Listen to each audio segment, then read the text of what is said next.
You are watching the Tuesday night edition of Chicago Corner. Woo! Welcome to Taco Tuesday! Who wants a taco? You ready to eat some tacos, bro? You ready to eat some tacos, bro? All right, everyone. Act normal. Perfect.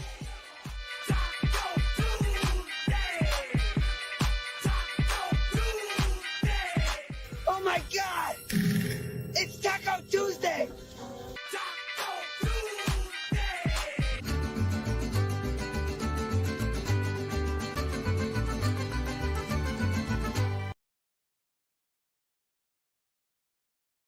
I don't feel it's my place to tell people how much they should drink.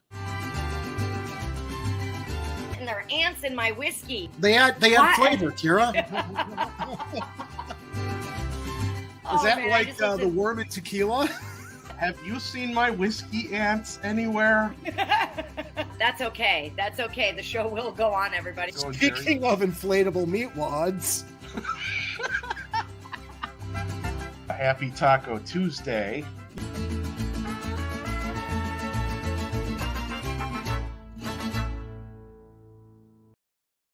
Hit it.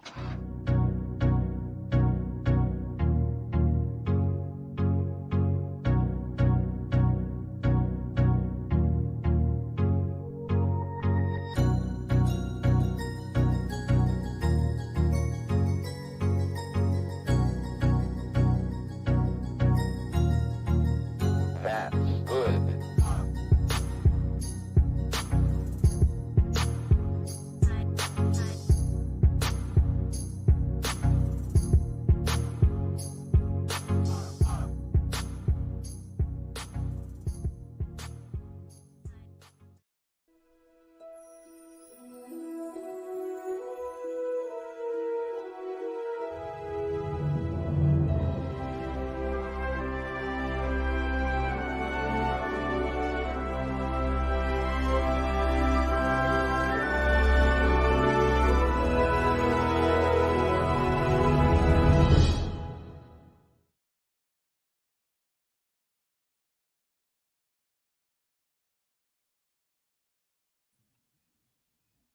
Hello, Chicago. Welcome to Chicago Corner. My name is Deep Dish Pizza enthusiast Edward Heller, and it is another Taco Tuesday here on Chicago Corner. But also, did you know that it is National Hot Fudge Sunday Day?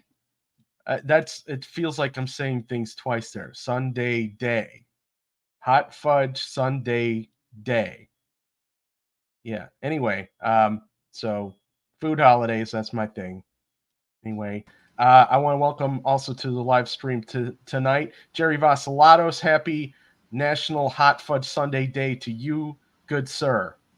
I think this is the only live stream program where people can gain weight watching the broadcast. I know there's a lot of food programs that stream live, so I'm not certain that that's true, but I'm sure I'm not helping. It's true. Yeah. So got a few things for you today on the thing. There's a lot going on, actually. Unions and labor-wise, there's quite a bit going on. And just recently, it's I don't know if we need to do the breaking news thing because it's still kind of a in my opinion, it's still kind of in progress, but let's just do a couple seconds of the breaking news. Yeah, and let me share really quickly. It went live at 7:30 right before the show started. And can I also add something else? And we talked about this before the show. Anybody suffering from lower back pain, let me share with you my fashionable inflatable back traction belt. You pump it on, you pump it up, and what it does is for your lower lumbar support, and they're not sponsors of the show, but maybe people can benefit from this.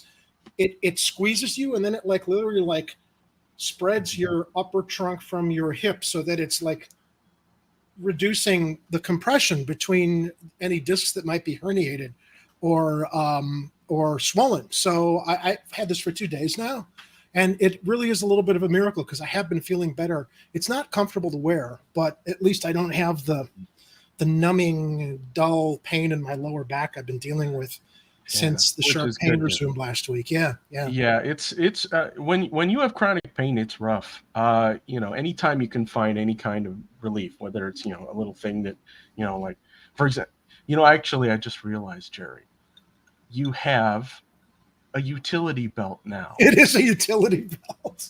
I guess it kind of is. I don't know if I got that on the Tuesday brand, but as I'm scrambling to see. I'm hoping. Oh, damn it! He got muted. But I had to play the Batman. No, you got it. 5 seconds. You got it. That's what I was looking for. Yeah. No, I got. It's just that. Yeah, it was a little bit of a delay on your end, so I'm going to limit my use of those things today. Okay. Unless I warn you ahead of time. No, but, go ahead. Yeah, I know everything. I know everything's going to get delayed, so I'll just wait for my mic to come back on. Yeah, but we'll figure that out in a future broadcast. I want to welcome everybody to the live chat. If you're participating in the live chat this evening, I see Miguel H, Arturo Medina, Kathy Powers, Extra Bulla Warren. Good to see you. Where Pilgrim is in the chat, and that's all I see over on the YouTubes. If you're watching us on other platforms, you can chime in. I think on Facebook, I think Rockfin, we can check in there once in a while and see if you're chatting. We've got 2 viewers on Rockfin so far, and Art tunes in and has us as a replacement for the Gong Show. He uses us as the Bong Show. It's appropriate. He gets comfortably numb with us. Yes, he does. All right, so yeah, here we are. I'm going to play the breaking news for just a few seconds here.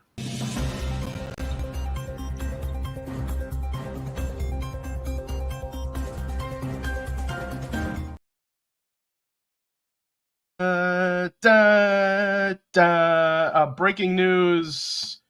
The Teamsters and UPS workers have reached a tentative deal with their contract, which was their contract was, I believe, due to expire at the end of the month. And that was going to be a big problem because it would have shut down basically maybe 70 or 80% of stuff that goes back and forth in this country, maybe the world. And we know we rely on UPS as USPS has turned into a absolute shit show getting stuff on time or actually meeting delivery confirmations. I've talked about this before. I've always relied on UPS because they might actually, they don't even cost a little bit more. They cost about the same as USPS, and you can always get a guarantee that your delivery tracking is going to be right. They're going to pick up, and you don't have to have any surprises 50% of the time as you do with USPS deliveries. Yeah, so this comes from the Teamsters.org website. They released this press release earlier today. It says, today, the Teamsters reached the most historic tentative agreement for workers in the history of UPS, protecting and rewarding more than 340,000 UPS Teamsters nationwide. The overwhelmingly lucrative contract raises wages for all workers, creates more full-time jobs, and includes dozens of workplace protections and improvements. The UPS Teamsters National Negotiating Committee unanimously endorsed the 5-year tentative agreement. Now, I'm focusing on the word tentative because we still know that the rank and file have to vote and approve this thing. And I know, and I'm just going to jump over to the announcement that they had on Twitter here, because there were a few people that I'm assuming were rank and file, and I put a post in there too that I'll get back to in a minute here. Some of them were a little concerned about the some of the things that they had an agreement on, because for instance, they wanted the part-timers minimum starting wage to be $25 an hour, and I believe that the contract settled for 21 to start. Up from what? Do you know what that's up from? I think it's up from 18 or 19 bucks an hour, if I remember correctly. So they compromised. They went to a halfway point. Yeah, although the cost of living these days. Oh, I know. The minimum wage should be 25 for everybody starting. Yeah. So, and that surprises me because usually the Teamsters are pretty they're pretty hardball with negotiations. Although I do think that the Teamsters leadership has probably become a little bit more manager friendly and corporate friendly. But and not everybody's happy about this. And you're never going to get everybody happy about this. There's this guy named Tim the Libertarian. He's putting up a Family Guy meme. It says, kids, you're both just awful. Probably because he wasn't happy with the deal. You know what they say in arbitration and negotiations, neither side is supposed to come away from the table happy. Yeah, that's true. But let me go back to the article for a second here, because I want to go over some of the things that the agreement includes here. Here it says Teamsters will get $2.75 more per hour in 2023 and $7.50 more per hour over the length of the contract.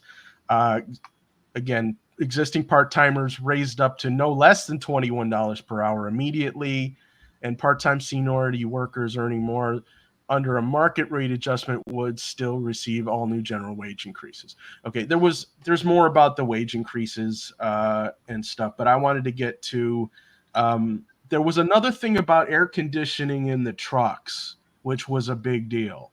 Here, safety and health protections, including vehicle air conditioning and cargo ventilation. UPS will equip in-cab AC for all larger delivery vehicles, Sprinter vans, and package cars purchased after January 1st, 2024. All cars get 2 fans and air induction vents in the cargo compartments. Oh, that's bullshit. That's bullshit. Yeah, they need to upgrade all the existing vehicles. I was in my Jeep for all of 20 minutes today. I had to go to the post office and drop some mail off, as I shared with you. And I don't know if it's my radiator or not, but my car started overheating. And I had to turn the engine off and pull over. And literally I was in there 5 minutes in my car, Ed, and this is after I took a shower. I was just sheened with sweat. So when you see these UPS drivers in their trucks all day long, and UPS offers them fans, even though the temperature can be in the 70s or 80s. That's fans not going to cut it in 90-degree temperatures. As we will talk, I guess we'll bring up that in a little bit too. But yeah, I mean, there's a bunch of stuff in here, and you guys can check in the show notes. I got links to these articles if you want to get all of the details here. But I would say generally, it's a pretty good first try from my perspective. I'm not a union worker, so I can't really say too much about what they have to do for negotiations and stuff. But I know that if you are in a union, you want to make sure that the people representing you at the top of your union are really, really fighting for you. I think they can fight harder, but I always think they can fight harder. We had heard, what was it, like a week ago or something, that the government wanted to try and get involved in this, and the Teamsters told them to back off. Who tried to get involved, and they told them the Biden administration or the Dems or somebody. Oh yeah, well they were worried that Biden was going to try to quash this, so the Teamsters told Biden to back off. Well, good for them. Yeah. So this is a tentative deal. It may not be the final deal. We'll see. We'll give you an update when we get that information. In the meantime, what else is going on in the world? Oh yes, well, I thought the breaking news was going to come with our breaking news, Ed. Oh, our breaking news. Yeah. Did we have? Well, I mentioned something that happened at 7:30 when the show was supposed to start. Oh well, let me hit this thing, and then we'll get into the breaking news. I've got a link I can share too. Okay. So you guys know, and we were talking about the air conditioners and the rotten deal that we think the UPS is still getting, because they really need to just upgrade all the vehicles right freaking now with AC over there at UPS. We got 90-degree temperatures coming over the next couple days, and the Chicago Office of Emergency Management, and Communications posted this a day or two ago. Don't forget, if you need a place to beat the heat, you can head to one of Chicago's cooling centers or a public library or a park field house. During extreme heat, drink plenty of fluids, as I tell you guys to do.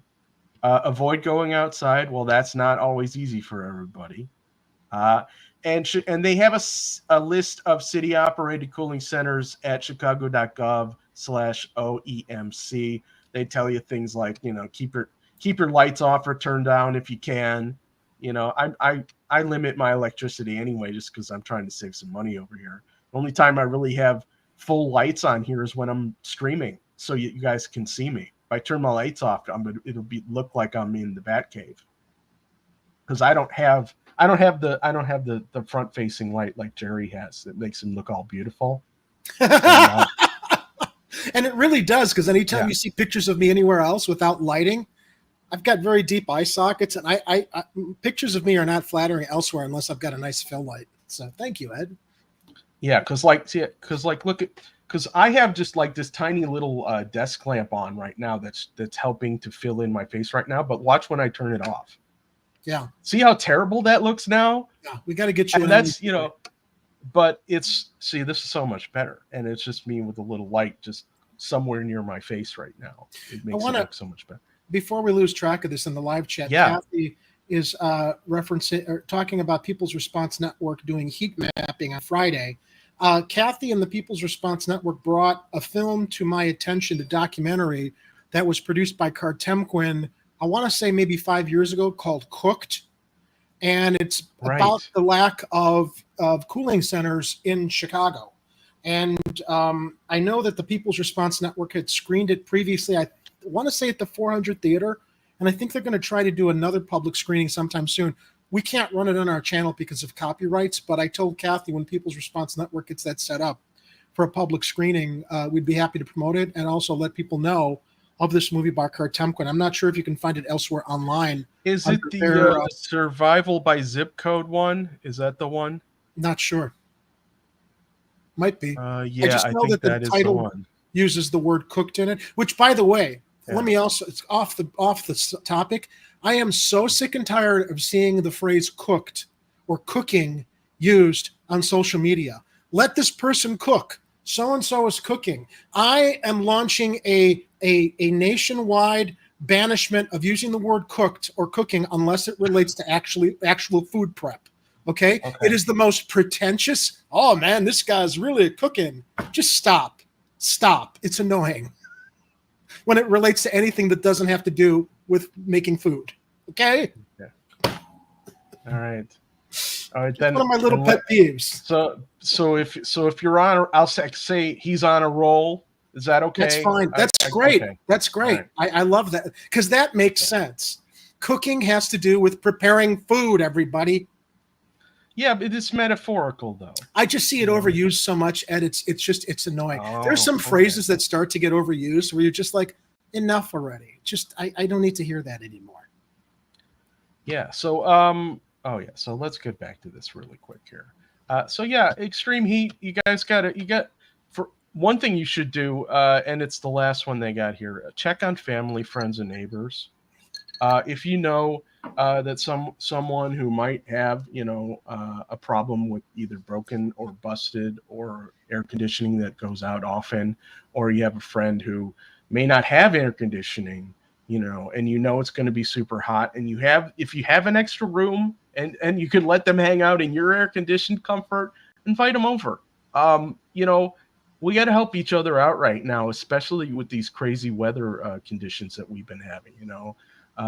The flash floods, the heat waves, the hurricanes. Don't push it, Miguel. Miguel. Anyway, so speaking of extreme heat, Jerry. Yes. I heard that we have now the rumblings of a new merch store. Boom! Yes, we do. And it launched today at 7:30 p.m. Now, I had it password protected. The password is Oreo, all caps, in case people cannot access it right yet. And I might need to take the password protection off. But I just shared in our live chat the link for our new merch store. And we're launching with three items that I was able to put together. I'll scroll through the page here. What was the password again? Oreo, O-R-E-O. all caps. Okay. Oh, okay. Hold on. So our first offering is the standard venerable Chicago Corner Classic Beverage Mug.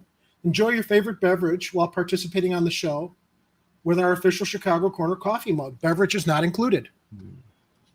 We got that available, and that's $15. Nice ceramic mug. Now, for those of you who just cannot get enough of our little friend who's unfortunately hiding right now, he's usually helping produce the show, we have the Stream Cat Oreo beverage mug. Look at that. Finally. Stream Cat Oreo. Let Chicago Corner Stream Cat add extra pep to your morning cup of joe with this flavor-improving Oreo mug. Again, beverage not included. Now, my favorite, which I have not placed an order for yet because we just put this page up the other day. You know, I enjoy my libations during the broadcast, even more so when I'm dealing with back pain to kind of numb me up. We also now have the Laser Eye Jerry and Oreo pint glass. Okay? This is $25. Yeah, actually, that's pretty cool. But it's worth it. Inspired by his live chat doppelganger, this pint glass features laser-eyed host Jerry Vasilatos and his Stream Cat minion Oreo living rent-free inside your head. Spike your drink with a fine bourbon and have a laugh clapping back at the show's unhinged hate watchers. This is the item that needs to fly out of the store. Hold on. There's Oreos on the other side of that? He is. Yes, he is. Oh, yes, he is. Okay. That Oreo with the laser eyes. You know, that makes it worth it right there. Yep. You got me on one side over at, where were we at? Zany's watching Jimmy Dore.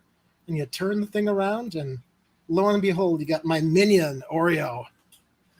So that's what I'm going to order for myself and use on the show regularly. So just a heads up, it's there. If you can't get in at the link, if it's asking you for a password, the password is Oreo, capital Oreo.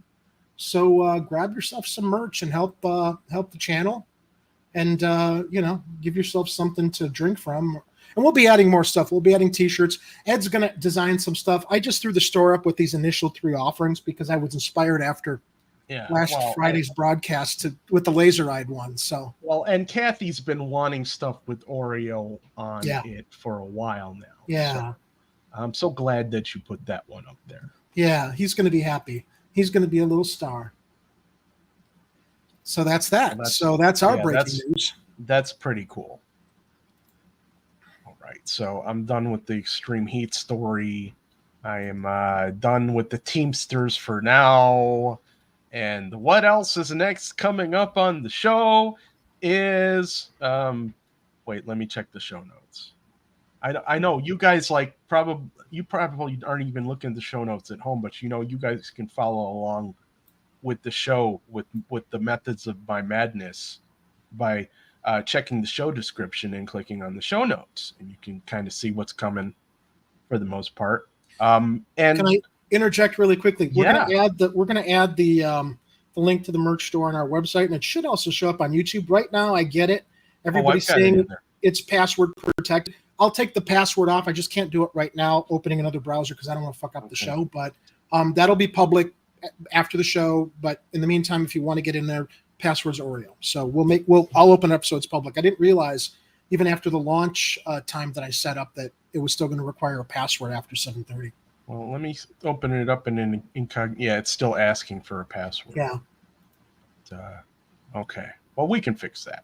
Yeah. So Oreo, all capital letters, if you see in the top right where it says to enter a click the thing to enter a password and type in Oreo in all caps, and then that should let you into the store. Kathy shares she hopes we don't get sued for stealing this idea.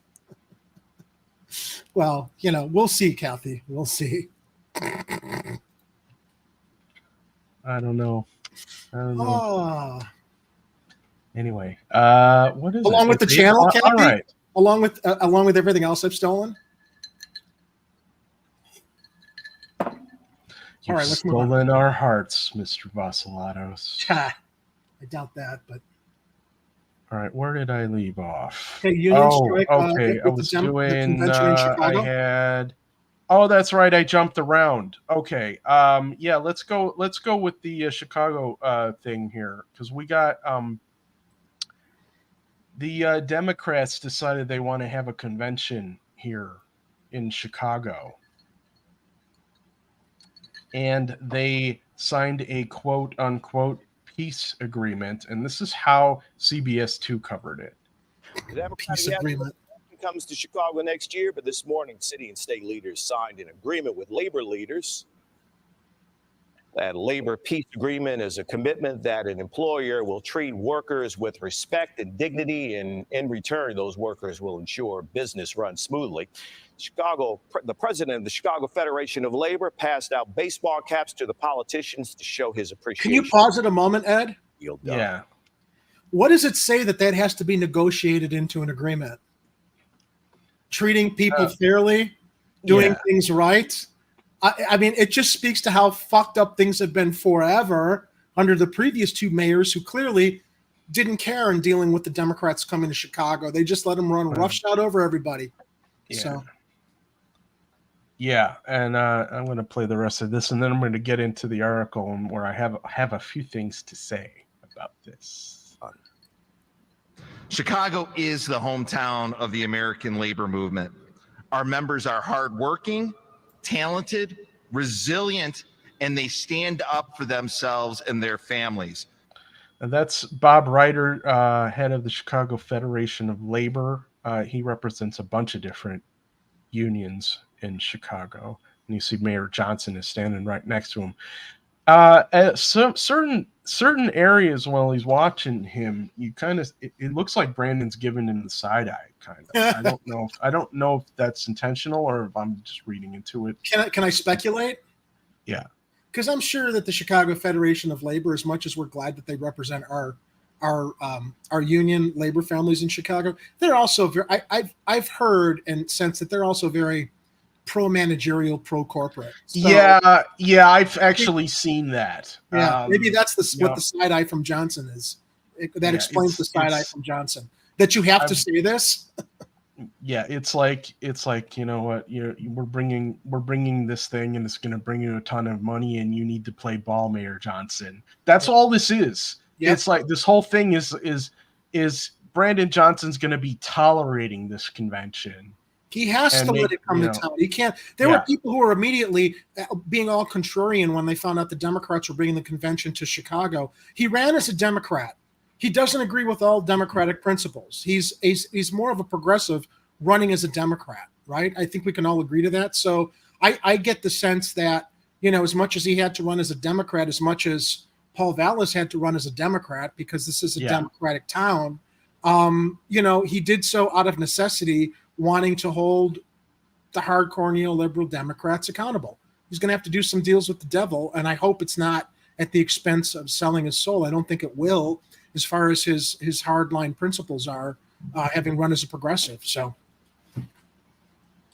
and today the DNC is standing with them. Unions and labor are the engines behind the city, and they'll also be the driving force helping us to put on a very successful convention next year.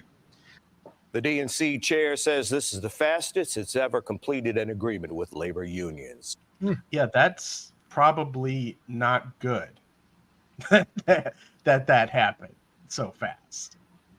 Here's Sun-Times headline take on this: unions to sign no strike deal for 2024 Democratic Convention in Chicago. This is more accurate. Yeah. And also, and the problem I have with this is that they're using up all their leverage if they make this agreement. They're signing a non-aggression pact in advance with the party that is known to be union busters. Yeah, we saw this. That's not me making an allegation. No. They busted the rail workers union. We know this. It's a fact. So, I mean, this is going to be one of those things where the DNC needs to make peace with the unions and not the other way around. Well, we were bracing for Biden interfering in the UPS strike, and I'm glad the Teamsters said, back off. Yeah. Back off, Joe. Go do push-ups. Yeah. So here's a Sun-Times article. It says major Chicago unions will sign a, quote, labor peace agreement Tuesday at McCormick Place, promising not to strike during the Democratic National Convention next year in Chicago.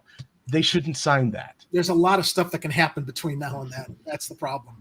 That's giving away your power. That's a huge negotiating chip you're signing away right there. Yeah. It says on April 11th, the Democratic National Committee announced that Chicago will host the convention at the United Center August 19th through the 22nd, 2024, with other events at the McCormick Place complex. The master contract giving Chicago the convention over New York and Atlanta did not include the labor deal because negotiations could not take place until the winning city was announced. DNC Chair Jamie Harrison in Chicago on Monday to attend a fundraiser headlined by Vice President Kamala Harris, who owes all of us thousands of dollars per month in relief check support that she never followed through on, will be at the signing ceremony with J.B. Pritzker. So VP Harris was there, or they're saying Jamie Harrison was there. Okay. All right. Well, Jerry will rejoin us when his camera rejoins us. In the meantime, I'm going to read a little bit more of this article. Harrison says this agreement is more expansive than in years past and comes earlier in the process than ever before. Okay. Here's the problem I have with this article. Right here, this is a lie right here. It says President Joe Biden's administration is very labor friendly. And Chicago is a union city whose leaders pushed for the convention. So finalizing the labor agreement was not in doubt. Okay. This is a person writing this article who clearly is basing this off of the managerial corporate friendly labor unions and not the ones that would be against this entire thing happening. In case you missed it, Jerry, yeah, I was reading a lot. I heard Harris is coming to town. Yeah, the Joker. I was talking about the part where in the article it says President Joe Biden's administration is very labor friendly. We missed the obligatory. Yeah. My mom hates when I do that too, which is why I always do it. Look, you don't want me cussing, you don't want me swearing. Anytime we gotta, reference a blowjob, since unfortunately we don't have the blowjob clip on your brand on Tuesdays. I gotta go. Oh, I don't have it. Gotta add it. Blowjob, blowjob. Excuse me. What did he say? What did he say? Oh, sorry. He said blowjob. The Democrats are pro-labor. Give me a fucking break. They pretend that they're. They pretend. Yeah, let's correct that. That's why I said, give me a fucking break. So here's the Chicago Federation of Labor representing a number of unions and also these other unions: the International Alliance of Theatrical Stage Employees, IBEW Local 134, IUOE Local 399, those are the operating engineers. Mid-America Carpenters Regional Council, the Riggers, Machinery Movers and Machinery Erectors Local Union 136, SEIU Local. You said erectors. SEIU Local 1, Teamsters Local 727, and Unite Here Local 1. Oh, also Steelworkers Local 17U Decorators Union. Hey, now, baby. If you're in any of those unions. Hey, baby. I'm in the Erectors Union. Yeah, erectors. Ah! Beavis and Butthead. Yeah, we are. Okay. Yeah, if you're in any of those unions that are cooperating for the Democratic National Convention, I would, if you're rank and file, I would talk to your leader and let them know that we shouldn't just roll over for the Democrats here. As always. Well, when I say we, I mean you. And by we mean you. Yeah, because I'm not part of your unions. Although if I were, I would totally join. Are you in? Is your shop a union shop? I don't believe so. No. Oh, because I know that there's sometimes.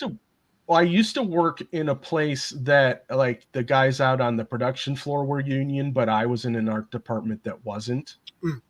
So I'm familiar with how some of the unions work in the city, and a lot of times it's just, you know, the rank and file aren't always aware of the power that they hold, and they just they have some guy who's in a suit who comes in once a month or maybe not even that often to tell you he's like either a union delegate or whatever, and he just kind of tells you some things that they've decided on without you. And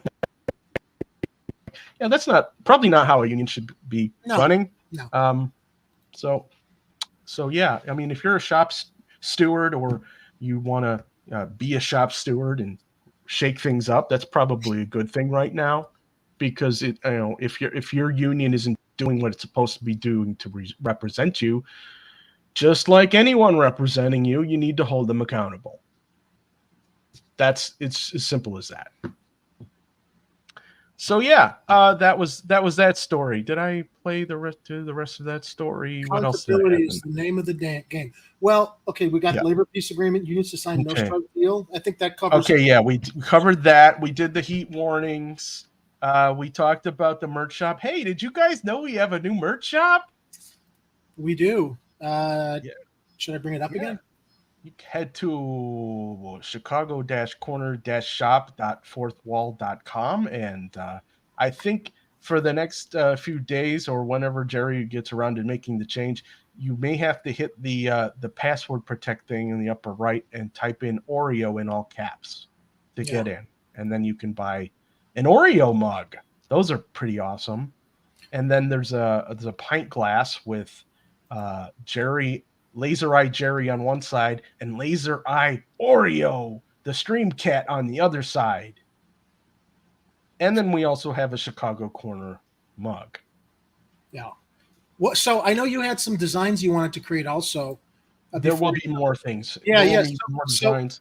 What are some of the ideas you've got so we can give a little teaser? Do you have any yet? I don't have any off the top of my head. I can't remember what the ideas were, but a lot of them were based off of things that we've talked about on the show. But also, if you guys out there in the live chat have an idea for something you want to see us do, and put on merchandise, give us a shout out. Let us know. I'll see if I can come up with something, or maybe Jerry will come up with something.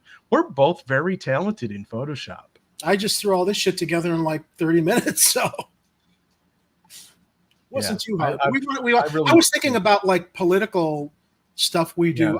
Maybe we should. I don't know if would we get in trouble putting out a commemorative Lori Lightfoot leprechaun pint glass? Good question. I don't know if we can she's a public figure. You know what I think we can call it? I think we can just call it Leprechaun Lori, and we can probably. We could do that, and I can also use the power of. I'm not going to share how I'm going to do it, but I've got some ideas on how we can do it, and also not worry about rights regarding photos of her. So leave that one to me, Ed. I'll cover a leprechaun. I'll cover that one. Yeah. Okay. So getting into the next things in our articles, Palooza. Let me see if I've got this thing ready. I already have done a little bit of experimentation with AI art, and it is quite remarkable. And since we don't own any rights to Lori Lightfoot dressed as a leprechaun, we can very easily create that, some really high quality art. So that's going to be a great glass or mug for sure. Yes. Okay, hang on a second while I wait for this thing to load so I can tell it to stop loading. I know it's all technical garbage that I'm talking about right now, but please stand by. Okay. All right, here we go. In really good news and in Screw Melty Joe news,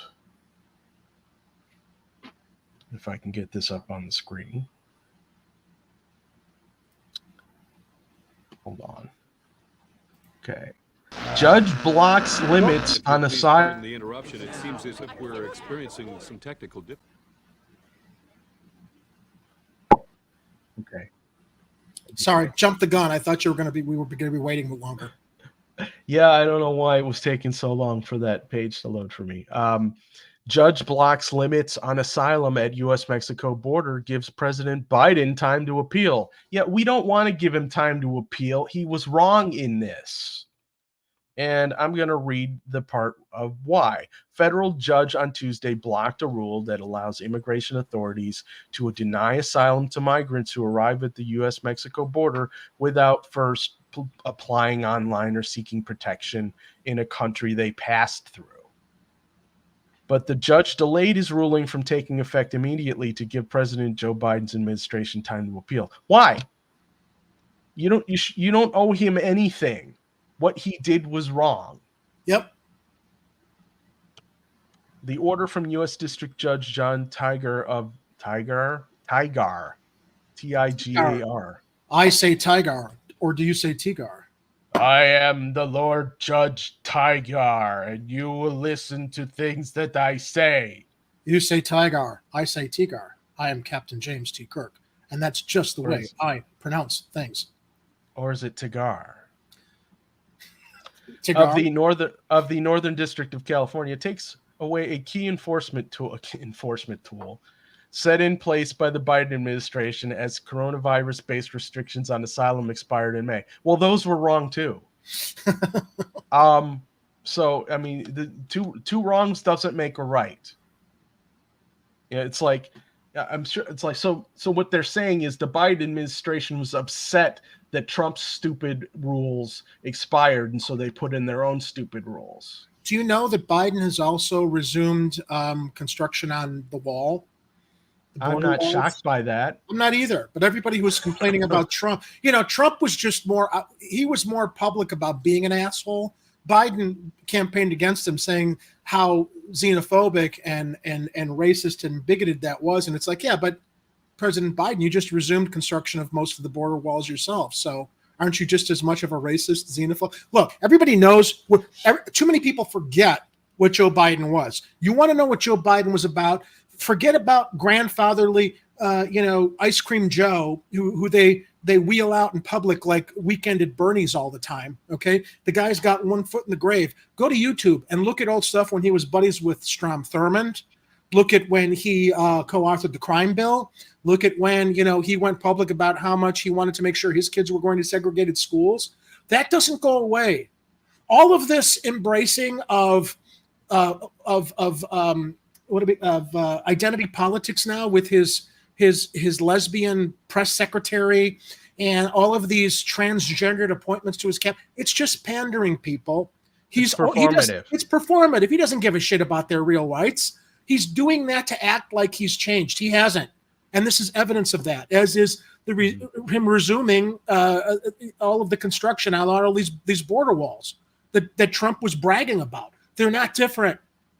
They're the same. Ed says it all the time. It's the kayfabe duopoly. It's the Harlem Globetrotters and the Washington Generals. That's what you're watching in politics, Democrat and Republican. So I'm moving a little further down the article to read this quote. It says, "The promise of America is to serve as a beacon of freedom and hope, and the administration can and should do better to fulfill this promise, rather than perpetuate cruel and ineffective policies that betray it." Note to myself, that was a clip. Go ahead. Yeah, that was a clip. Let me read this again. Sorry. The promise of America is to serve as a beacon of freedom and hope, and the administration can and should do better to fulfill this promise, rather than perpetuate cruel and ineffective policies that betray it. American Civil Liberties Union attorney Katrina Island, who argued the case, said in a statement. The ACLU and other groups had argued the rule violates a U.S. law that protects the right to asylum regardless of how a person enters the country. The group said it forces migrants to seek protection in countries that don't have the same robust asylum system and human rights protections as the United States. They also argued that the CBP-1 app the government wants migrants to use doesn't have enough appointments and isn't available in enough languages. That's probably by design. So look, if a person comes here and they're seeking asylum, don't put up all kinds of hurdles and red tape. They've already been through enough of those just to get here. You know, we talked about this on Friday with Joe Evans, and regarding how we were so pro-migrant, pro-immigrant back in the 20s and 30s. Why? Yeah. Because capital labor, robber barons used them to build the infrastructure of this country. Now that that's done, even though it's crumbling and it would benefit from more laborers improving it, they don't want migrants and immigrants here because it's there for, I'm going to say it, like white culture nationwide. They reject, unless you're an attractive Eastern European person, by which you never have an immigration problem. But if you're from Mexico or from South America, or you're a brown person, forget it. Unless you're from Cuba, the only difference with that is if you're from Cuba because you're hardcore conservative and right wing, that's okay then because you're anti-communist. But if you're from anywhere else as a brown person, forget it. Thank you, Art. Our asylum seekers are humans in the form of an excuse for an argument in politics, right? Yeah. All right. So there's that. So yeah, screw you, Melty Joe. Although you know that they're going to go to the courts and try to appeal this because they're the worst. They're the worst. Lawyers got to make money, Ed. All right. So next story. Cops should not respond to mental health emergencies, experts say, as city weighs ordinance. That sounds familiar. Treatment, not trauma, would enable the city to handle mental health emergencies without police officers. And let me open up another tab here. As you get that ready, you know what the Chicago the Chicago Authoritarian weighed in with.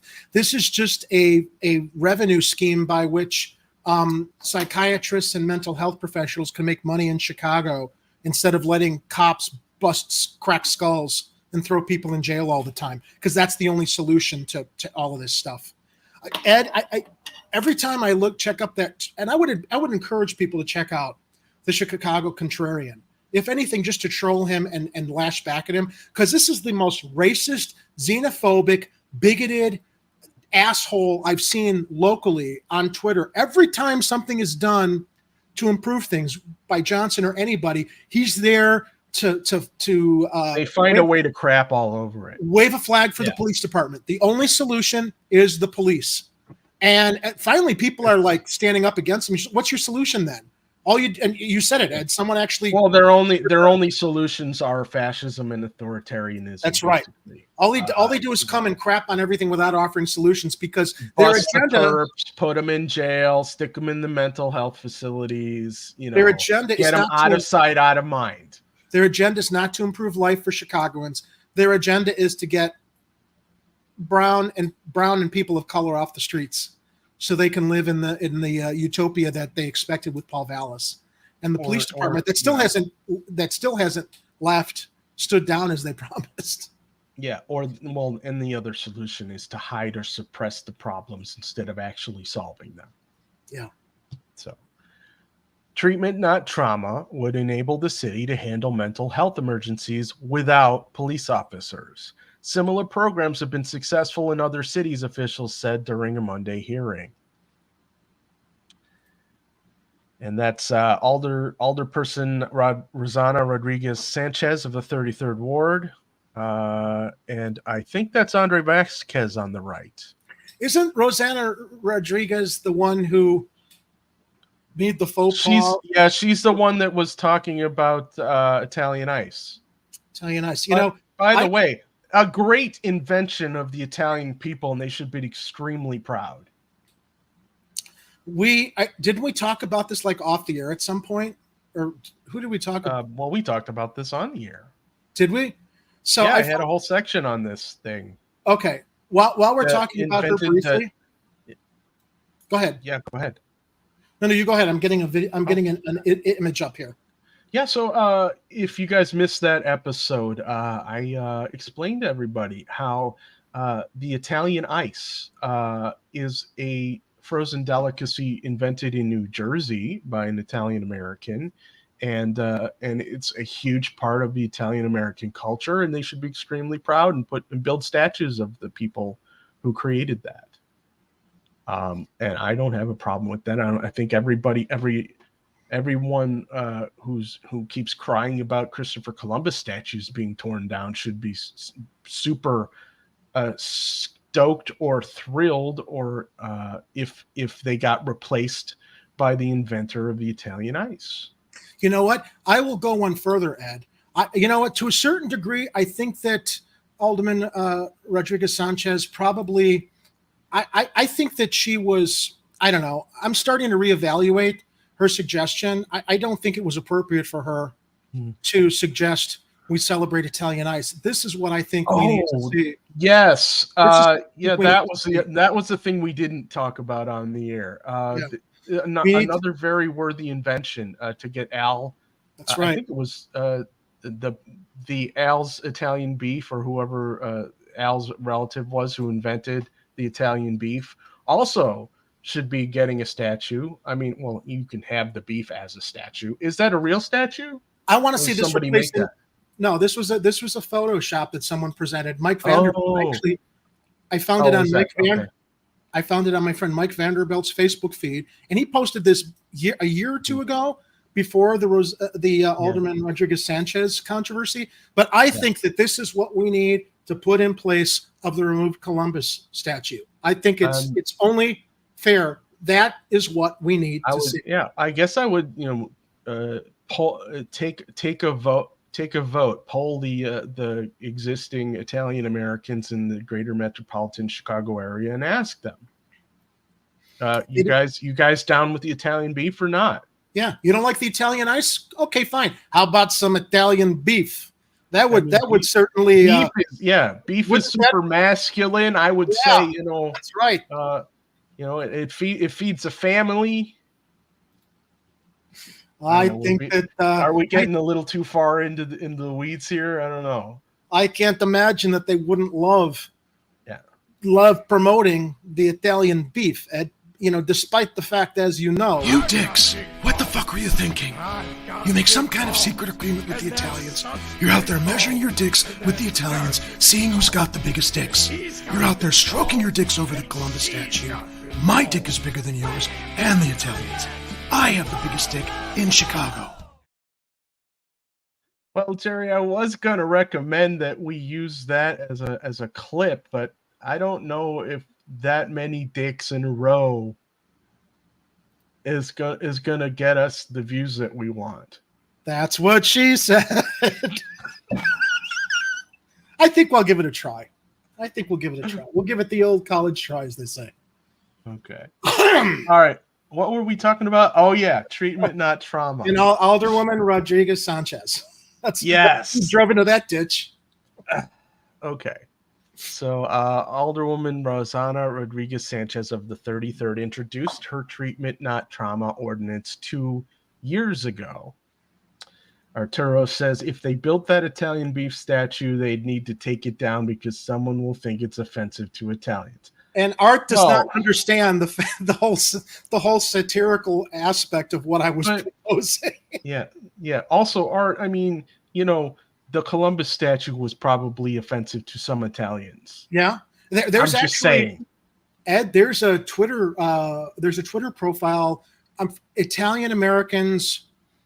They're a league here in Chicago, and they're absolutely anti-Columbus and offended by the fact that genocidal maniac is still even mentioned with any amount of respect or honor, given the facts in regards to what he actually did. There are Italians who want to absolve themselves of Columbus and embrace actual honorable, heroic Italians. So, and by the way, like Al Capone. Yeah, is it wrong for me every time I hear Alderman Rosanna Rodriguez Sanchez's name? I want to say Alderman Rosanna Donna. Remember from Saturday Night Live? Yes, yes, Gilda Radner. You might be dating yourself. Some people. I know. I am. At another time, you'll want to go and look for videos of Rosanna Dana, because that was some pretty fun stuff to watch back in the 70s. And her name just kind of like triggers me, like, oh, with a long Latin name, it just reminds me of that. So, the golden days of Saturday Night Live. Anyway, back to treatment. So getting back to treatment, not trauma. Okay, so liven it up Alderman Rodriguez Sanchez introduced her treatment, not trauma ordinance 2 years ago, based in part on Eugene, Oregon's CAHOOTS program. I didn't know that.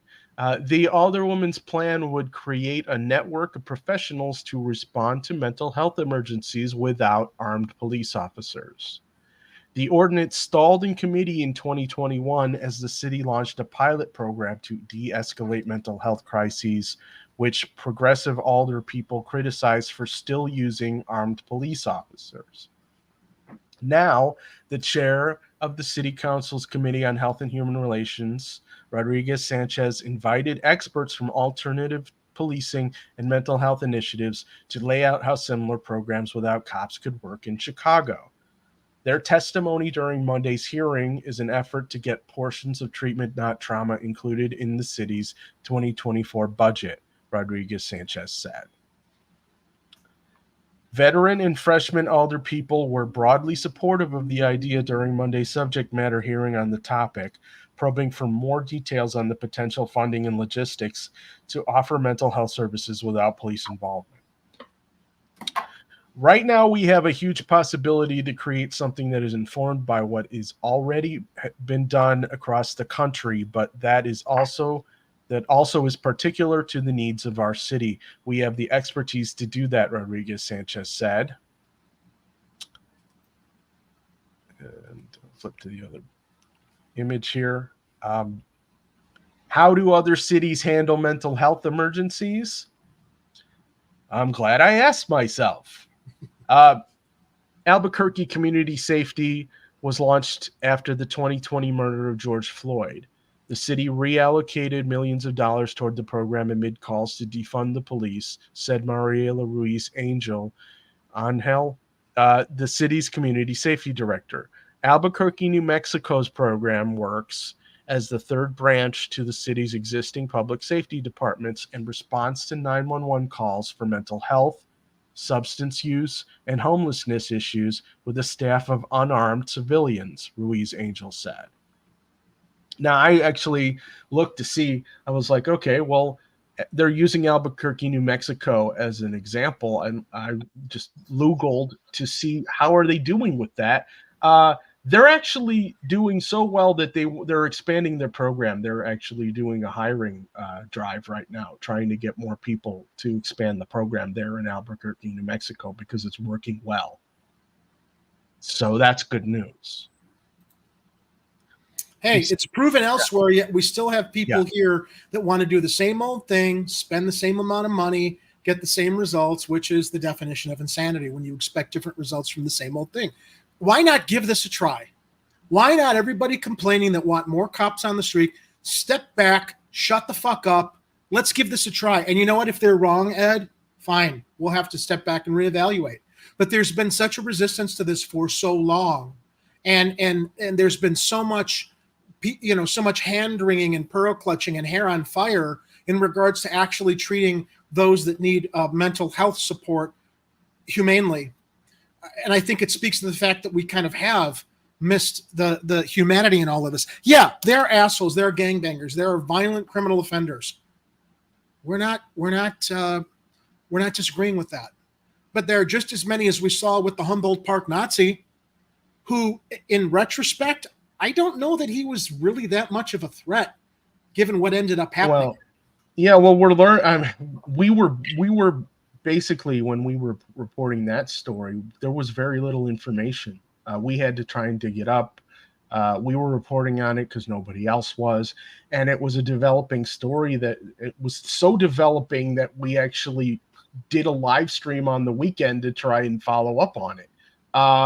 And we didn't have all the answers, and I had, and I think Jerry also had, suspected that the guy was dealing with some mental health issues. For a year.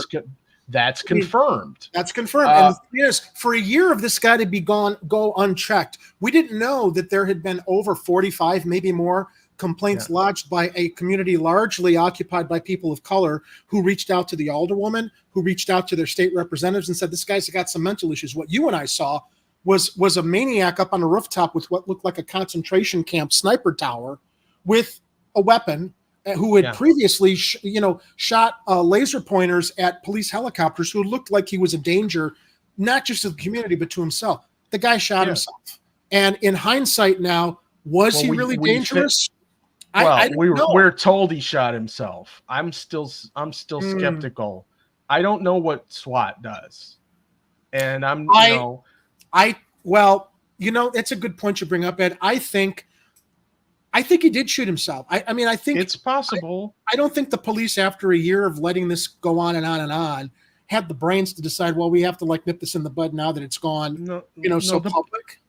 The problem I had with that entire situation is that if they knew that he wasn't really a danger, that he was just a little nutty, then why didn't anyone try to get him the help that he needed?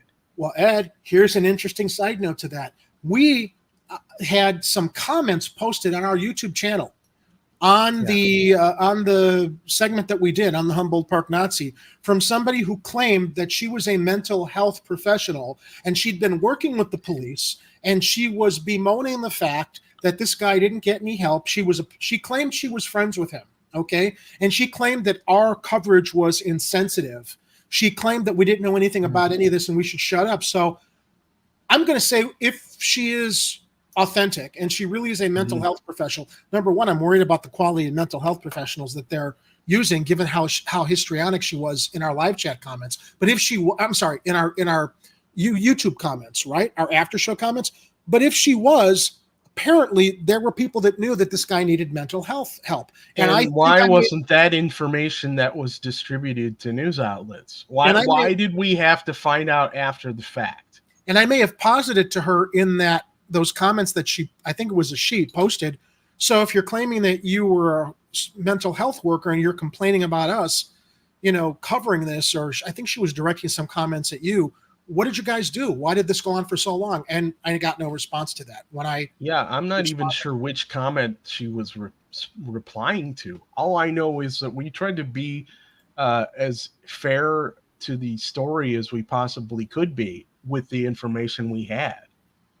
That's a guy who could have benefited from treatment, not trauma. He was checked for a year's time, 40 plus police calls where it was clear this guy had some serious mental and emotional problems. And, for the police to say, well, it's not within our rights to do anything. Bullshit. We see them do whatever they want in other situations. I can only speculate or assume maybe the reason that they didn't decide to go further with this guy was because, I'm going to sound horrible saying this, Ed, he was white, and he certainly gave off the airs of being a white nationalist. Yeah, although we don't know if that was some kind of switch in his head that got flipped after who knows what kind of mental break the guy had. But if we were to assume he was a white nationalist, okay, let's assume if I was a police officer and I saw what that guy was doing and literally trying to terrorize the neighborhood with his white nationalism, with his Nazi you would have figured someone to put him on a mental hold or something. Yeah, right? But they didn't, because apparently maybe that mindset is acceptable to too many people in police culture. Not all, but some, and we know. Yeah. Given what we found out about this one police officer who was a member of the Proud Boys who got suspended, who, hid that. It's like, look, that kind of bigotry, that kind of allegiance to racist, bigoted, and xenophobic organizations is just, it's not acceptable in your professional service. So But let's get back to treatment on trauma. Yeah, let's get back to treatment on trauma. I wanted to follow up. I wanted to continue with a little bit of the part where they're talking about Albuquerque, New Mexico. Yeah, it worked there. Why aren't we doing that kind of stuff here? 3 months, and all it took was a couple of calls for the police to see that we could handle a situation without them that they would typically go to. And that's all it took, Ruiz Angel said. Teams have responded to 14,418 calls this year. About 60% of those were diverted away from police, she said. 60%. It's not a one-size-fits-all solution. I think it's figuring out what you need most, Ruiz Angel said.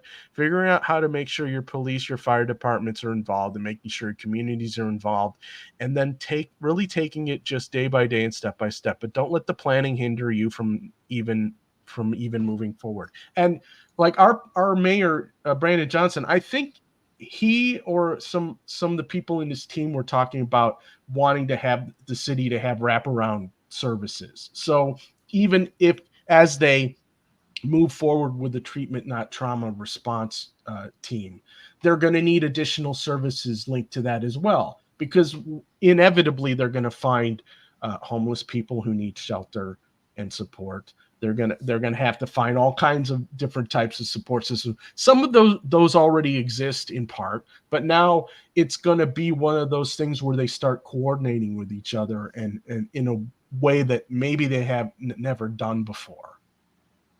And this is it's going to take time, but it also I think there's a lot of people in the city that are willing to try to make this happen. So this is great news that they're actually trying to move forward. Yeah. Stop trying to hobble them. We need new approaches. The old ways are not working. And if the new ways don't, we can course correct. But to every jagoff on social media that is, demanding that she be removed from her serving as alderwoman because of her Italian ice crack, we clearly see what the real agenda is. Yeah. Get people out of there that are actually advocating for the vulnerable and those that need help, because the current solutions aren't working. All right. Moving on to the next story. And this is kind of a quick one, but it happened and it involves food. So we got to talk about it. Well, it adjacently involves food. And let me get this up on the screen here. And right now, Chicago police are looking for a cereal sandwich shop robber. So far, the suspect is... Hold on. A cereal sandwich shop robber?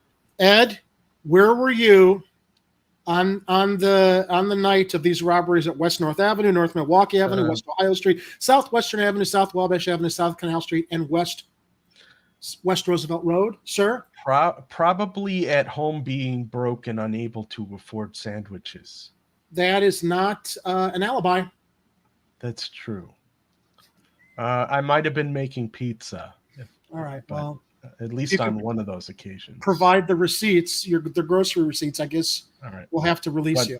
But let's continue. Has hit at least 7 restaurants across the city.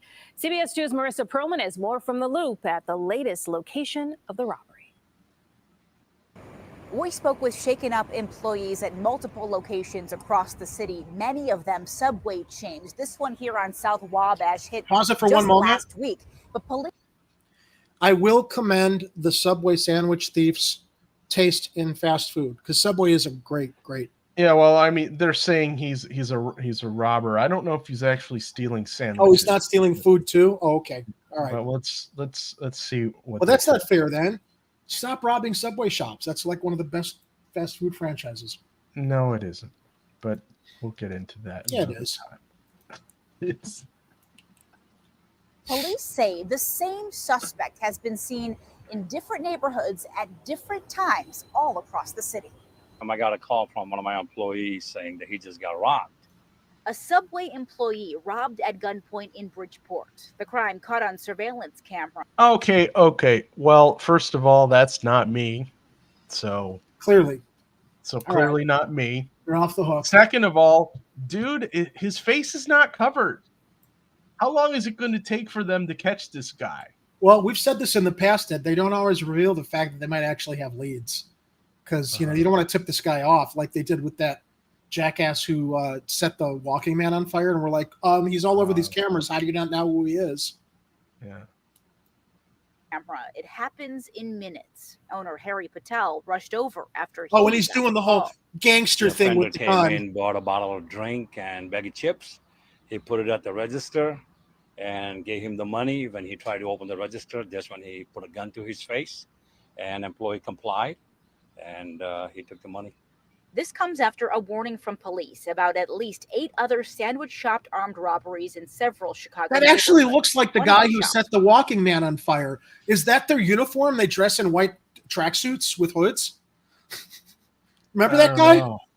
The same MO. He dressed the same way. I think it's gray, but yeah. Was hit twice. We tracked each of those incidents. Most of them are Subway restaurants, from Logan Square to the Loop, open 24 hours. Police have not said if the Bridgeport crime is connected. Police now looking for this man, the suspect caught on one of the sandwich shop surveillance cameras. If he's hit like 7 or 8 places and he's on camera, why is it taking so long for CPT to find this guy?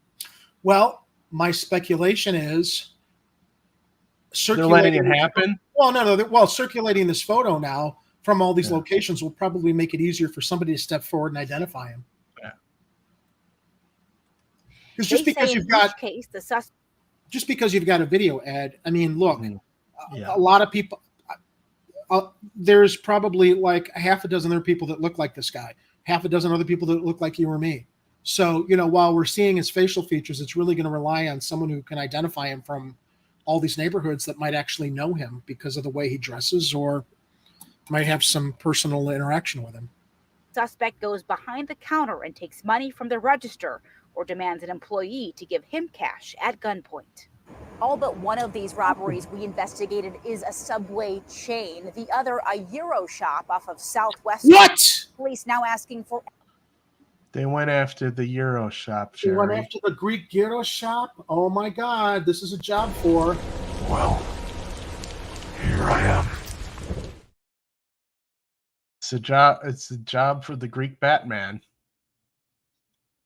Hold on. Stand by. Greek Batman is a big fan of Subway and gyro shop, so I'm just saying. Both are unacceptable. Anybody with any information about these series of crimes to call them. Reporting in the Loop, I'm Marissa Perlman, CBS 2 News. That's what I mean when I say be vigilant, everybody. If anybody in our audience knows who this chucklehead is. Look, if he was just stealing chips, I wouldn't care. I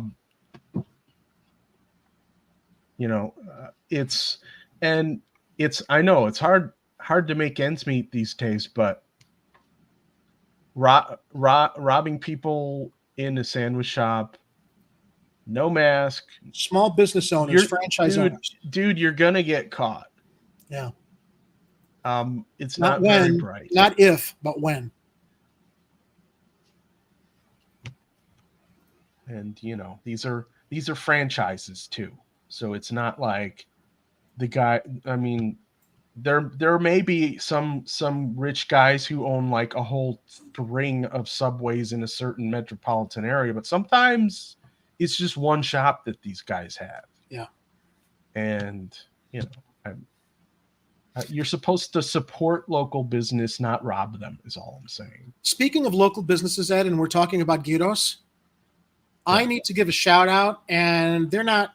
Well, you know what? Are they endorsing us? They are, because my buddy who runs it brings me gyros every time he visits. Nick's Gyros. Oh yeah, can he bring me gyros too? I'll ask him to. Nick's Gyros on Harlem near Tui, family-owned business. Nick's Gyros, one of the best gyros places in Chicago. My friend Steve, he was actually here earlier. He left. I don't know if you saw him slinking out the back door there where you can kind of see the shadows from the backlight. But it's Steve's a good friend of mine, and family-owned business. His dad and his uncle own the business. Nick's Gyros over on Harlem Avenue near Tui. Best Greek gyros in the city. I highly recommend if you're in that neighborhood, grab some. And let me see if I can get him to bring I some over. really love gyros too. I'm a big fan of gyros. Every time he calls, I've known Steve since we were altar boys, Greek school students, Sunday school students. Oh. Jerry, what are you doing?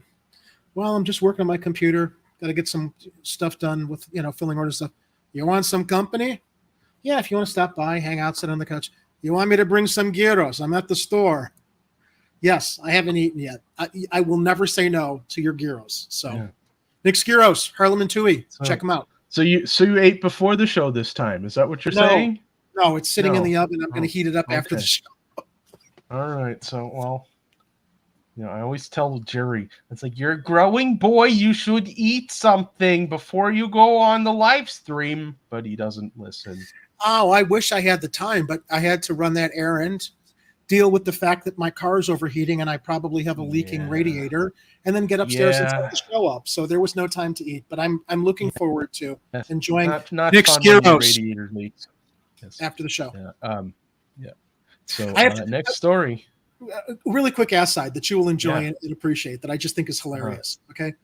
So there is a mural in Nick's Gyros. It's a panoramic on the wall. It's of like a forest with a river stream. And, Steve was asking me many years ago, he never ended up doing this, but if I knew any artists who they could commission to add George Washington in a boat with his soldiers as they cross the Delaware. Crossing the Delaware. With a gyros in their hands to basically revise that wall mural. And I said, oh, yeah, that's fun. I mean, Steve is the Kramer of my life. Yeah. Yeah, I used to paint dorm room doors back in college. I had a friend who was a big fan of the band Rush, and I would paint I would do 5-10 minute version of an album cover, and he'd go, "Dude, how the hell did you do that?" I'm like, "I don't know." But Steve's very patriotic, so he figured it would be a real draw to have Washington crossing the Delaware with painted into that painting with a gyro. They already have Uncle Sam painted on the front storefront with "I'm telling you" or something. This is that's fun. I mean, that's the kind of fun murals that you want in a restaurant. I mean, it's like you're like, oh yeah, that's pretty awesome. I'll ask Steve, Ed. Maybe there's an art commission in here. Have you ever done murals? Maybe we can still it's been a very long time. We can still bring this dream to life. Or we should talk to the people who are doing the murals. Was it this past weekend or this coming weekend? Or people from the mural movement?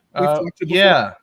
What's her name that we talked to? I'm blanking on her name. Yeah. And how could we? She's a lovely. I just heard her on the radio the other day talking about they're doing murals under all the underpasses or something right now. I did an interview with her for the Chicago Corner Can TV Delilah? show. Delilah Ramirez. Delilah Ramirez, I believe, is her full name. Yeah. So Kathy adds, and follow up to our last story, we need the city to invest in a living room model, a sort of decompression place for mental health crises. Absolutely. Yeah. There's a number of things the city needs to get rolling on. I'm hoping they start heading more in the downhill momentum now that they're getting a little more organized with these things. But it's like everybody's starting to get antsy and impatient, and it's like, come on, mayor, we need some stuff, whatever that stuff is. Anyway, speaking of stuff, you guys remember that Barbenheimer happened this past weekend. That was when Oppenheimer and Barbie both opened in the same weekend. A lot of people ended up getting tickets for both. I know Jerry and Art are planning on seeing Oppenheimer. I don't know if you guys have seen it yet. So not yet. I will say that for the sake of being informed and not some reactionary contributing to the conversation, I did manage to get my hands on a copy of Barbie. Mm-hmm. I got about 15 minutes into it, and I had to turn it off. And and I'll tell you why. From the initial opening credits to the 15 minutes I watched, I felt like I was watching one of the most cynical, crass, commercialized Barbie. Feature-length commercials for a toy. When I saw Barbie inspired by Barbie, I'm just like, this is on one hand a fucking toy commercial, which I just laughed because like this is the type of filmmaking that was mocked as far as like the marriage of toys and creativity. Now, to the same degree though, Ed, I will also share, there were people who lost their minds about the He-Man cartoon that Kevin Smith produced for Netflix. I never watched. I actually like that. Well, I've never gotten into movies that were inspired by toys because initially when you start watching them, it's like toy designs are so goofy looking anyway. Transformers, He-Man, Barbie, that when you start watching these things, I'm like, this is nothing but like a cash grab commercial.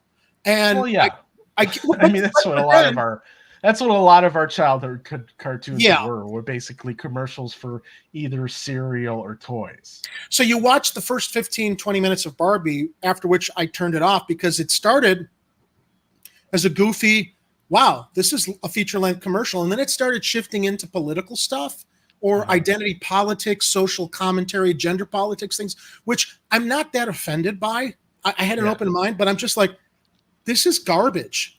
It's garbage to the degree of how they set things up. And maybe I will have to finish watching it, but I want to say this. Yeah. I caught Crystal Ball, who I generally think is, become part of the establishment media on Breaking Points, but she did a review on Barbie, and she is a woman and she's a feminist, and she literally, no. She literally, dude, she basically shared most of my initial thoughts, and she actually watched the entire. It's not a movie for kids. It's not a movie for little girls. They did a bait and switch trying to get families in here while also trying to promote some kind of social identity gender politic messaging it's completely inappropriate for little kids as they've been marketing it. And I don't want to like take us too off track, but it is relevant. Yeah, because I wasn't even going to spend any time talking about the movie. I just other than mentioning it's making a lot of money. It made $155 million in its opening weekend, like almost double of what Oppenheimer made. And that shocks me because, Ed, honestly, it's a dog shit movie, and it has, and that's like even separate from any of the identity politic messaging. The fact that it's a 2-hour long toy commercial and it's dog shit, and the jokes aren't funny, they didn't land.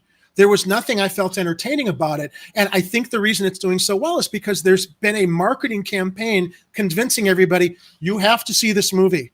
This is the movie of the summer. Barbie, Barbie, Barbie. And I will also add. It's a known fact.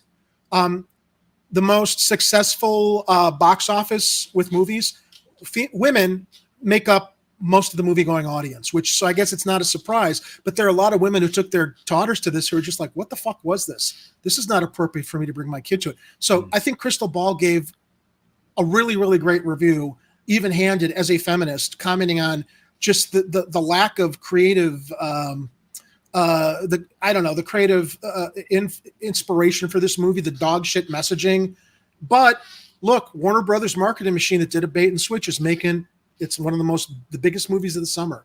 But that doesn't mean it's emotionally or intellectually fulfilling or filling as a meal. If you want to talk about like going to a movie and feeling like you got filled like you had a good meal. So that's just my little side note on Barbie. Yeah. Anyway, I only brought this up just because, following up with this, because I wanted to talk about some things related to the Oppenheimer movie, but not specifically Oppenheimer, because I thought it would be interesting for people to know that there's a Chicago connection. Yeah. And so let's see, do I have the... And I am hoping I can see it this week when I'm a little bit more... My dad wants to go see it. Yeah. My dad never wants to go to the show. So when I'm more comfortable to stand up straight and get out of here after another week of healing, hopefully we can do a review on it. Yeah, so here's CBS 2 from a few days back talking about the connection to Oppenheimer, and I also wanted to follow up with talking about the Pile-1, which some of you may not even know what the hell that is.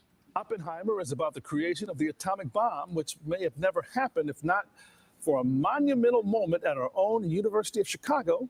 In 1942, scientists at the university were able to achieve the first sustained nuclear reaction by humans.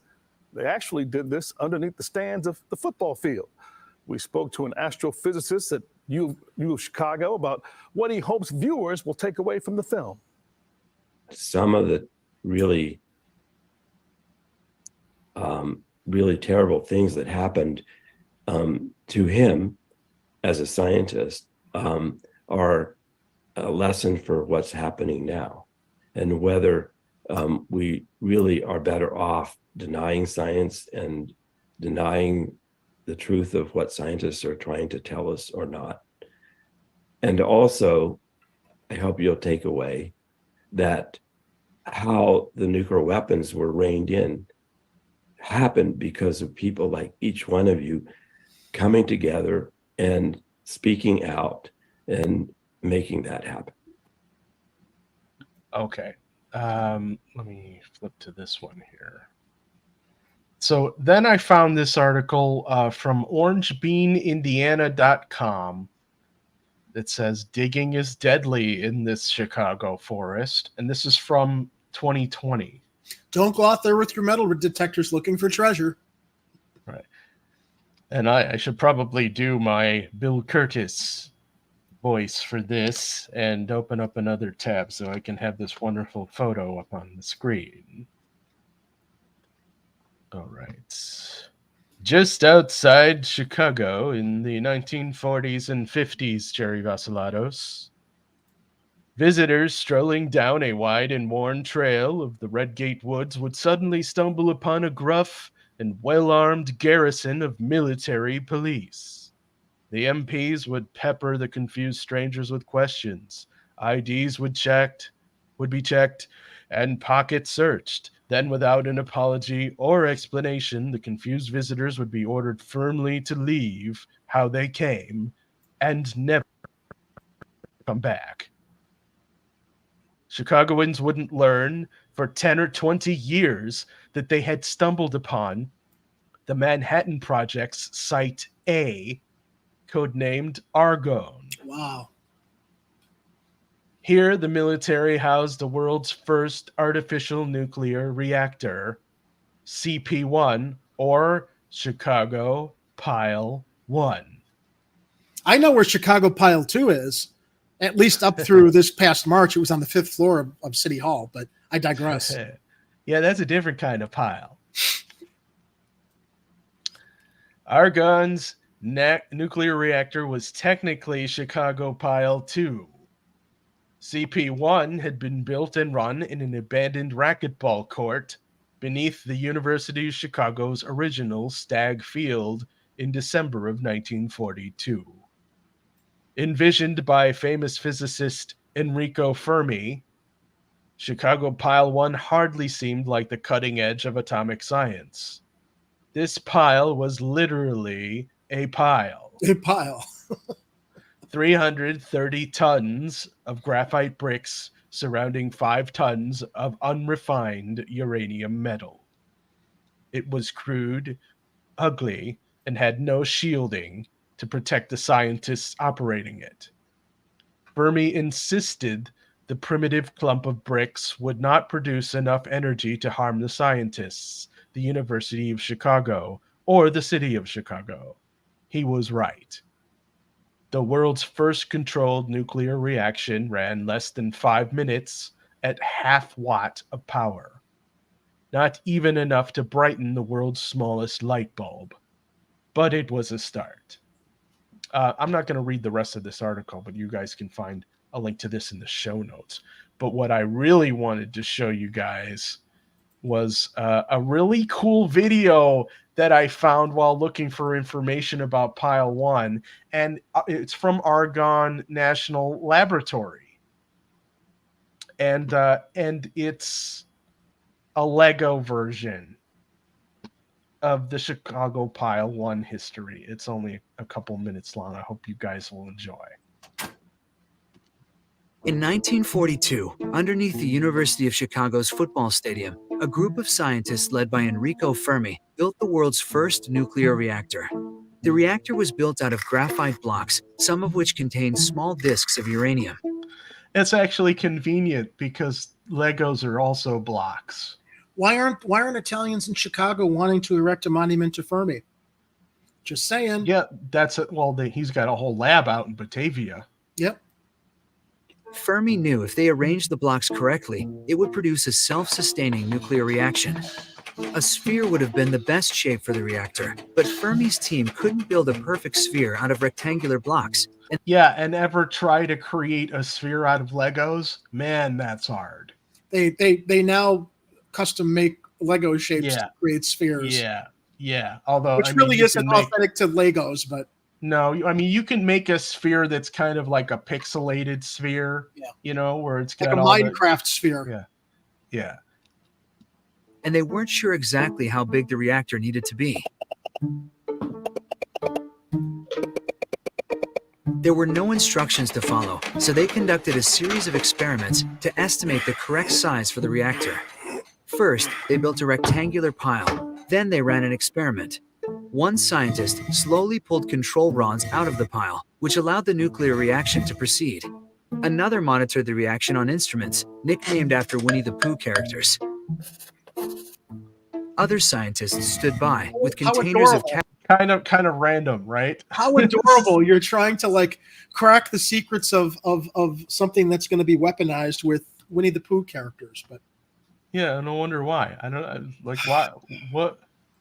Cadmium nitride in case of an emergency. The measurements from this experiment helped Fermi conclude that the final reactor needed to be a rough sphere with a diameter of about 25 feet. They took apart the experimental pile and began construction on the reactor, which they called Chicago Pile-1. As the pile grew, the team repeated the same experiment again and again. The data from these experiments allowed Fermi to conclude that the reactor didn't need to be built all the way to the height he initially planned. After the 57th layer of the pile was in place, Fermi called construction to a halt. On December 2nd, 1942, Fermi assembled the whole team to watch the experiment. That morning, they pulled out the control rods as usual. The Geiger counter beeped faster and faster, indicating their goal was close. Fermi knew that with one small adjustment, they could run the experiment again and achieve their long-anticipated goal. So, he called for a lunch break. After lunch, the experiment resumed.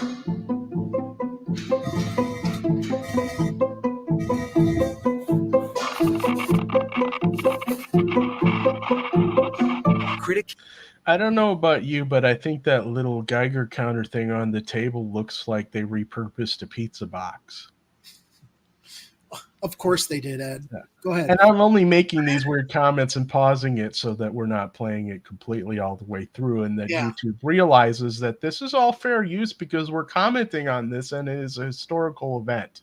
I was just thinking that as we were playing, I'm like, oh, I'm expecting a copyright appeal, probably this evening after they digitize it and have their AI algorithms go through. Yeah. By the way, this comes from Brick 101 channel, and this guy made this for Argonne Lab, and Argonne Lab also has it on their own YouTube channel as well. As much as they're trying to use Legos to make this understandable to dummies like me, I'm still not following Well, I guess we'll have to wait to the end. Well, they built a big thing out of bricks that was kind of sort of like a sphere, but not quite a sphere. That had nuclear materials in each of the bricks.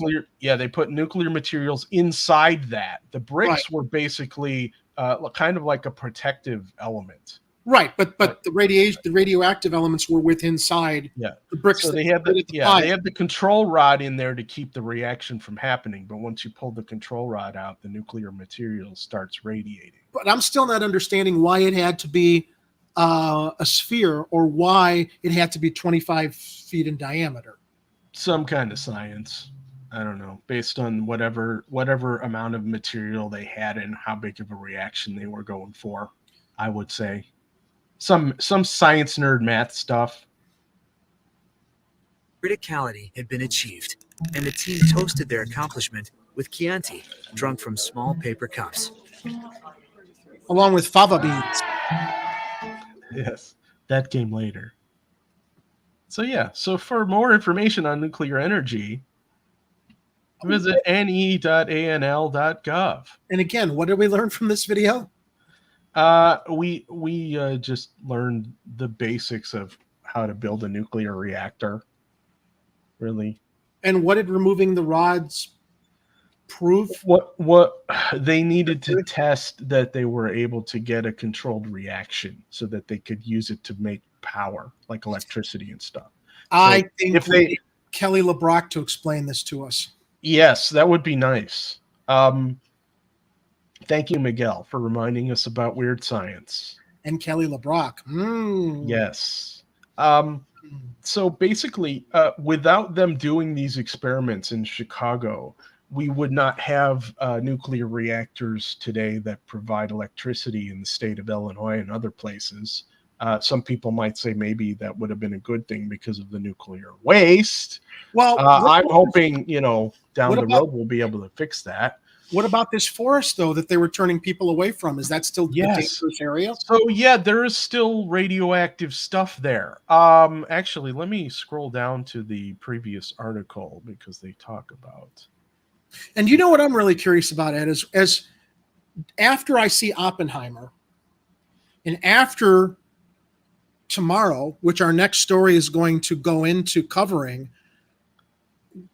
it's already been speculated that a lot of our advancements in nuclear energy are in relation to disclosures that are coming regarding the discoveries of alien technology that probably had a hand in a lot of the research and breakthroughs regarding nuclear power.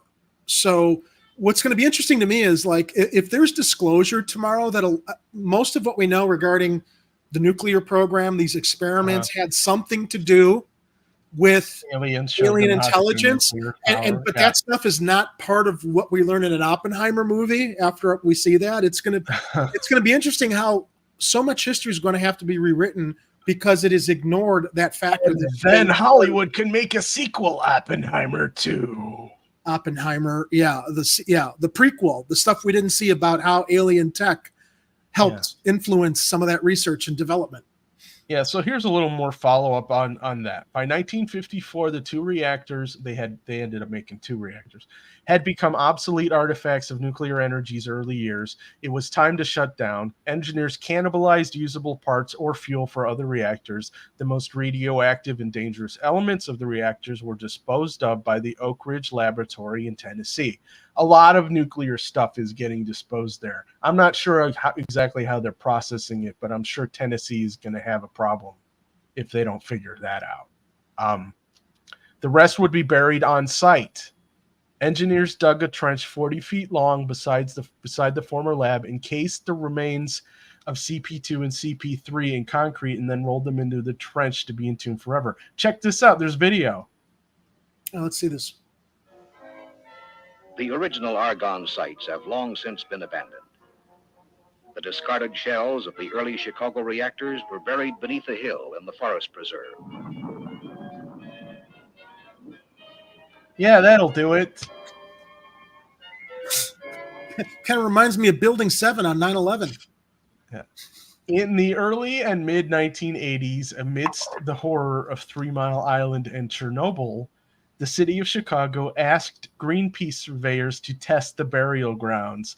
They were horrified to find islands of radioactive elements dotting Site A, now called Site A Plot M Disposal Site. Politely requesting help from the federal government did little good. When the information went public, however, the outcry was epic. People that had spent years strolling those woods, picnicking, and horseback riding now found out it had been dangerously radioactive the entire time. Color me shocked. So yeah, if you think, you got friends and relatives who, have an extra finger, an extra arm, kind of weird, it could be the radiation, is all I'm saying.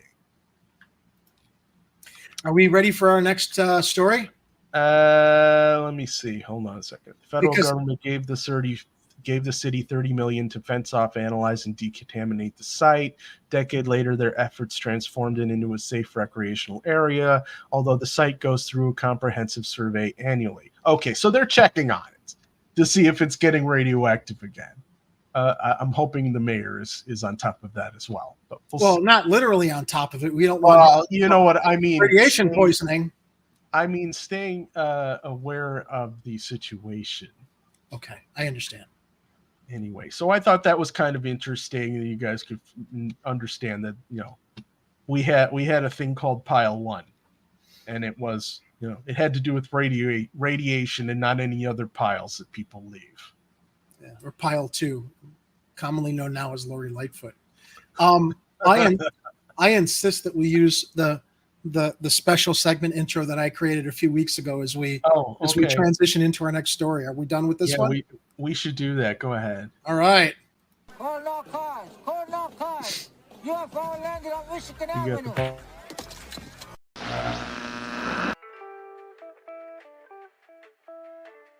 If you'll please pardon the interruption, it seems as if we're experiencing some technical difficulties here. Hey, you, what's up? What's up? What's happening, baby? Huh?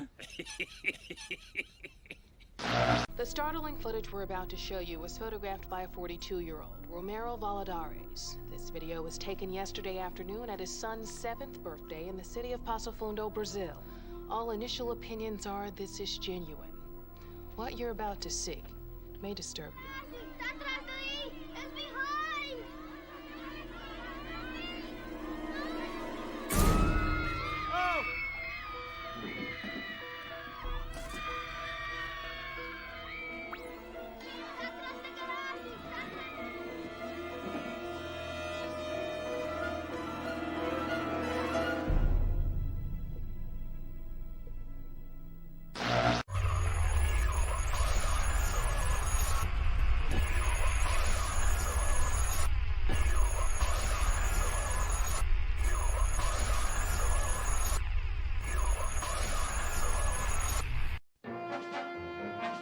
Extraterrestrials, strange phenomena, missing persons, lost continents, myths, and monsters.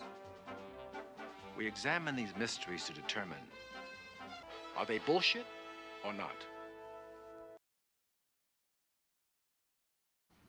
Still makes me laugh. I'll cut it short, but I love having all these. No, I love that. I definitely want the last part. I have it separated. I think I have it separated in our brain taps. The U.S. government is holding a historic UFO hearing this week. Tomorrow, actually, is when it's happening. That would be Wednesday, July 26th, because today's Tuesday. And social media and Twitter, Ed, just absolutely like ablaze with sharing old videos. So there was a video of supposedly an alien interrogation that was dismissed like 20, 30 years ago as being phony. It's like a little green man in a dark room communicating telepathically with a translator. And now people are like, no, that video was real. They basically like, look, is it or not? Is it bullshit or not?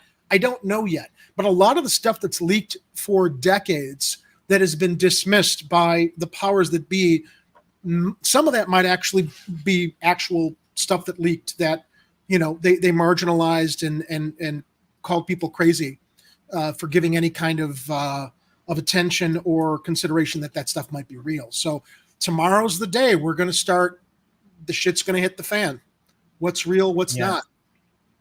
Yeah, so this is a space.com article, and it says the hearing will include testimony from a whistleblower who has alleged the Pentagon is hiding evidence of non-human intelligence. And they have an embedded link to the YouTube video, which we have in the show notes as well, which comes from the House Oversight Committee, I believe, a subcommittee on national security. They actually have a link on their website as well. This is scheduled for July 26th. That's tomorrow, 10 a.m. Eastern. That would be 9 Central. And you can watch it on YouTube. So I'm sure a lot of people are going to be tuning in for this thing. Here's a list of the witnesses that are going to be testifying here. It's Ryan Graves, Executive Director of Americans for Safe Aerospace, Commander David Fravor, and former commanding officer of U.S. Navy, and David Grush, who we've featured on the show before. They all just recently updated this website with their testimony that they're going to be reading before they start asking them questions. So if you guys want to get ahead of the game and read up on what these guys are going to say before they start asking them additional questions, those PDFs are up there right now on the oversight.house.gov website. So Grush was the lightning rod whistleblower that came forward a little over a month ago and did that interview with Ross Kothbart, I think I'm pronouncing his last name right, for News Nation. His credentials are impeccable. And the reason he came forward was because there had been crimes committed to continue subverting the truth, hiding the truth, to the degree where there may have been murders committed against people who, previous whistleblowers who'd stepped forward, crimes committed, secrets held, aerospace industries or other black operations that have enriched themselves from this reverse engineered technology as it relates to macroeconomics and possibly also solving a lot of problems with clean energy, being able to create more food, sustain our society, end homelessness. A lot of what has been hidden, has been speculated, has to do with the fact that this stuff would solve a lot of our problems. And I think the biggest thing too, Ed, that a lot of people are wondering about is why now? We've heard many times in the past 10 years that we are past the point of no return with climate change. It's not a matter of if, it's now a matter of when. We didn't do things that have possibly propelled us fast forward into climate change. Perhaps the importance of this disclosure now, as far as the government acknowledging this stuff, is some of these technologies might save our asses and they can no longer deny either where it came from or the fact that they can't cover it up anymore, as far as like how fast technology might go forward to solve these problems. And it clearly came from somewhere, and it wasn't our own researchers and stuff. Yeah, well, I mean, I'm hoping you're right. That's the main reason why they're doing this. I don't know what it could be. We'll hopefully find out soon. But I have a feeling that it may be more of a, how they had a space race back in the 60s, right, with getting to the moon. That it could be something similar with, how all of these secret organizations are trying, or different countries are trying to, master whatever technology it is, whether it's the spaceship or portal ship, pod, whatever you call them, technology, or other technologies that are probably going to emerge soon. People talked. My feeling is that maybe there's a weather control device that they might be testing out there. Maybe that could be explaining some of the weird hurricane weather we've been seeing in places where we don't normally see a ton of hurricanes. But that's just me speculating. I need to disagree with our friend Arturo. I think a lot's going to happen from this art, with all respect. And usually I'm the one who's cynical and pessimistic. I think I don't think that this is nothing's going to happen from this. I think that our congressional representatives are forced to finally, and I think a lot of them themselves are curious. I think a lot of Congress people are probably also, even from an ego-driven place, pissed off. They should know about this stuff, being elected representatives of our country, possibly explaining where's all this money going that the Pentagon doesn't have to account for, that disappears from military budgets.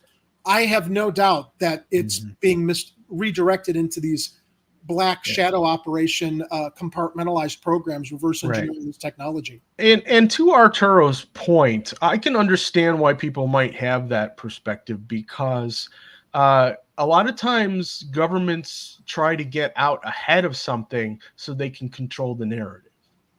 So if it's one of those things where they know some information is going to get out, and so that they need to make sure that they have a handle on whatever it is that's coming out so that they can redirect it into whatever their purpose is and put the rest of the general public back to sleep. I don't think that's going to happen, though.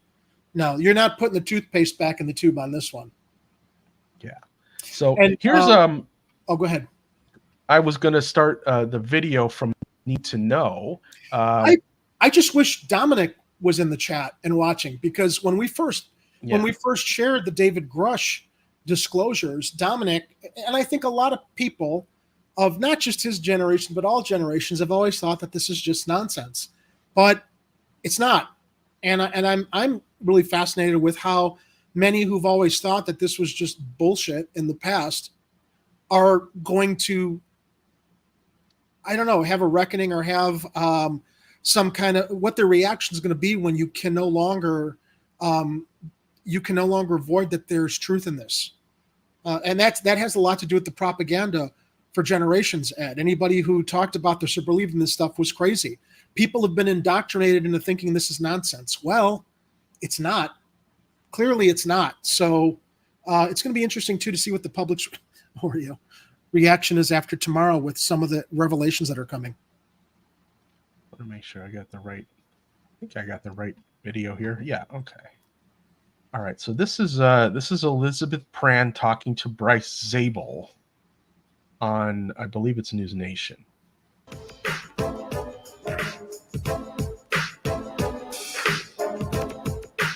Now to discuss is Bryce Zabel. He's an investigative journalist who met with UFO whistleblower David Grush one day before he sat down with an interview with News Nation.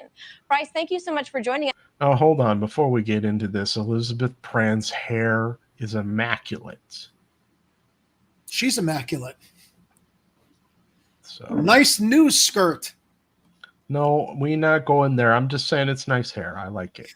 She's probably also wearing a nice news skirt, Ed. Come on. We can't see under the table to see her entire ensemble, but I'm sure she dresses well. I think it's a fair assumption. Okay. Joining us, if I'm not mistaken, there hasn't been hearings on UFOs since the 1960s. So why now? Well, hearings are starting because there's things to talk about. I mean, if you think about it, we've had 2 hearings already, but they were kind of what people like to say nothing burgers, in that they weren't exciting. They were trying to explain the whole thing and explain it away. This hearing, because Congressman Burchett is in charge, is apt to be a whole different thing, because he's clearly on the record, as you just pointed out, for wanting to get to the bottom of this enduring mystery. And the only thing I would say is this is not a new story that just started happening in the 2000s or even more recent than that. This goes back to World War II. These things have been reported for a long, long time, many, many decades. And so it's actually long overdue for us to start having these hearings. And as you pointed out, the last time we had a major one before this run of 3 was 1968. That's 54 years by my recollection. Okay, so who are we going to be hearing from? Why now? Why is it so important? Why is it so important? Why isn't it so has 3 different people here. For people that know a lot about this, they probably won't be all that surprised by them. But for people that haven't been following the story very well, this could be a barn burner. The first, as you pointed out, is Dave. I'm just going to pause it really quick, because this is, I think some people have compared it, and I think even you have compared this type of news coverage as the Don't Look Up version of news coverage. Because what happens is you've got people in newsrooms who are finally starting to cover this stuff, and the news hosts, they don't always know how to deal with asking the questions or what to say and how to translate this to make it something that the rest of the audience can consume. Ed, if I can go further with that, I'm going to find a link that I shared on my Twitter that I'll share in the live chat. I'm sorry, in the private chat. After we watch this video, I've got 3 tweets that offer some speculation on what we're going to find out, and a CNN segment where you can literally see the news host's face changing it during the conversation, where she thought this was going to be some light little green men story. She's talking with Jeremy Corbell, and she was woefully misinformed. The videos that she was showing, she thought that he shot. They were showing Navy footage of the Tic Tac video, And she identified Jeremy Corbell as the guy who shot the video. It's like, no, I didn't shoot the video. It was given to me and I'm sharing it. But that's how idiotic some of our journalists, they're not journalists, man. She's actually, Elizabeth Brand's actually doing okay for a news host that's probably, way in over her skis on this story. This is a case. This is a situation where it's not as obvious. But I want to share after we finish this one where it's almost laughable. It's more don't look up than this video. Yeah. Well, and I think some of this is that they kind of have their news hosts have to ask certain questions so that the audience can try and wrap their heads around some of this stuff, because some of these people have been left in the dark for so long that they need a baseline bit of information. It's like, why are they waiting until now to do this thing? And they're like, but if you're a critical thinking journalist, wouldn't you figure that out for yourself before asking? Well, yeah. Why would you even Well, the other thing is you realize that we don't have critical thinking audiences all the time, because we've been propagandized for decades into just accept what we tell you and move on. So with UFOs now, this is new territory. This is like, okay, dudes, buckle up. We're about to throw some reality at you, and it ain't anything like what you thought it was. It's going to change history. David Grush. He is the first official whistleblower under the Defense Appropriations Bill language that was passed a year ago. And he has come forward, and man, he's ready to talk about crash retrievals, intact craft, reverse engineering by aerospace companies, and yes, the B word, bodies. So he's quite an attraction. I don't know if it quite qualifies as Barbenheimer quality, but it's going to be a big one. And then the other two people are both Navy pilots, David Fravor and Ryan Graves, both of which have experienced this phenomenon in their own activities as extremely competent naval pilots and great witnesses. One of them on the East Coast, one of them on the West Coast, one in 2004, one in 2015. David Fravor saw the famous Tic Tac, that is the long Tic Tac shaped object that had no wings, no visible means of propulsion, no heat signatures, and yet was able to go from 80,000 feet to sea level in less than a second. And the other, Ryan Graves, saw what amounted to basically spheres, gray spheres with cubes inside them. I know that sounds outrageous, but how do these things fly? How do they keep up with our FA-18s? These are good questions that I think some of the representatives on the panel are going to want some answers to. I think all the weather balloon news that happened early in the year is completely related to this sudden need for disclosure. They weren't looking at Chinese weather spy balloons, Ed. With the escalation with all of the Navy response to that over the Great Lakes, as well as other parts of the country, I think. Yeah, they're very selective on the stuff that they freak out about. So it makes you wonder. Bryce, this congressional hearings and the witnesses, but is that enough to get to the bottom line? I mean, wouldn't an investigatory committee or the Pentagon or a presidential commission that has subpoena power really get to the bottom of this? Oh, I think we do need more. I look at this as just a predicate for what's to come. This is sort of establishing the baseline. Grush is there, of course, because he's been in the news so much, frankly, because of the News Nation coverage of the last couple of months. The other two have been able to tell their stories freely and publicly, and so they'll tell their stories again. But there's no question whatsoever that we need more investigations, we need more data collection.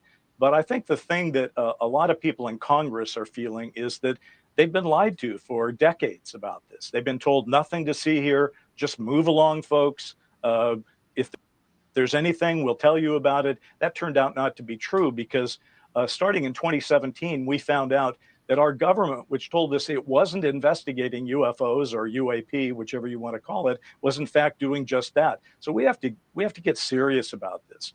And there's a lot of senators and Congress people who are saying exactly what your question suggests, that it's time to roll up our sleeves, ask the uncomfortable questions, and demand the legitimate answers.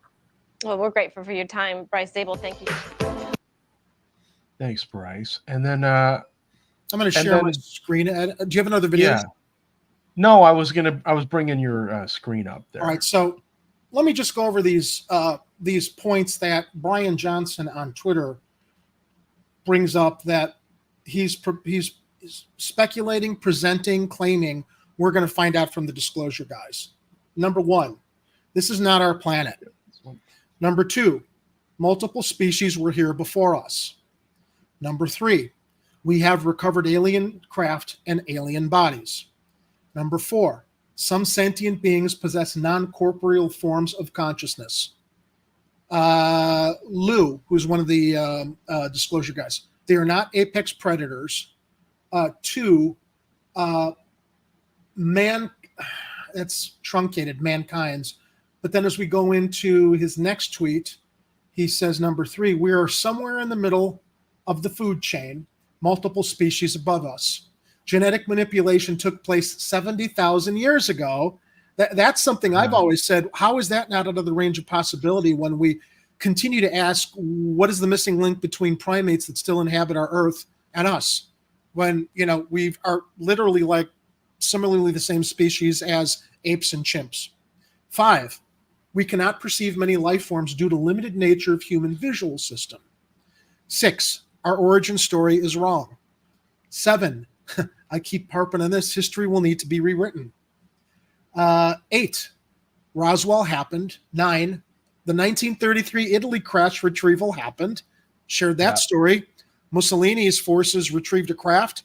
It was after World War II that the Vatican notified the United States military that they had this downed craft that Mussolini's forces had recovered. Now, John, one of the other, I believe, disclosure guys who's, I believe, supposed to speak, or maybe not. Maybe they're offering this stuff ahead of the hearings. But, John, alien abductions are real. 2, alien implants are real. 3, reptilians are real. 4, reptilians have influence over humanity.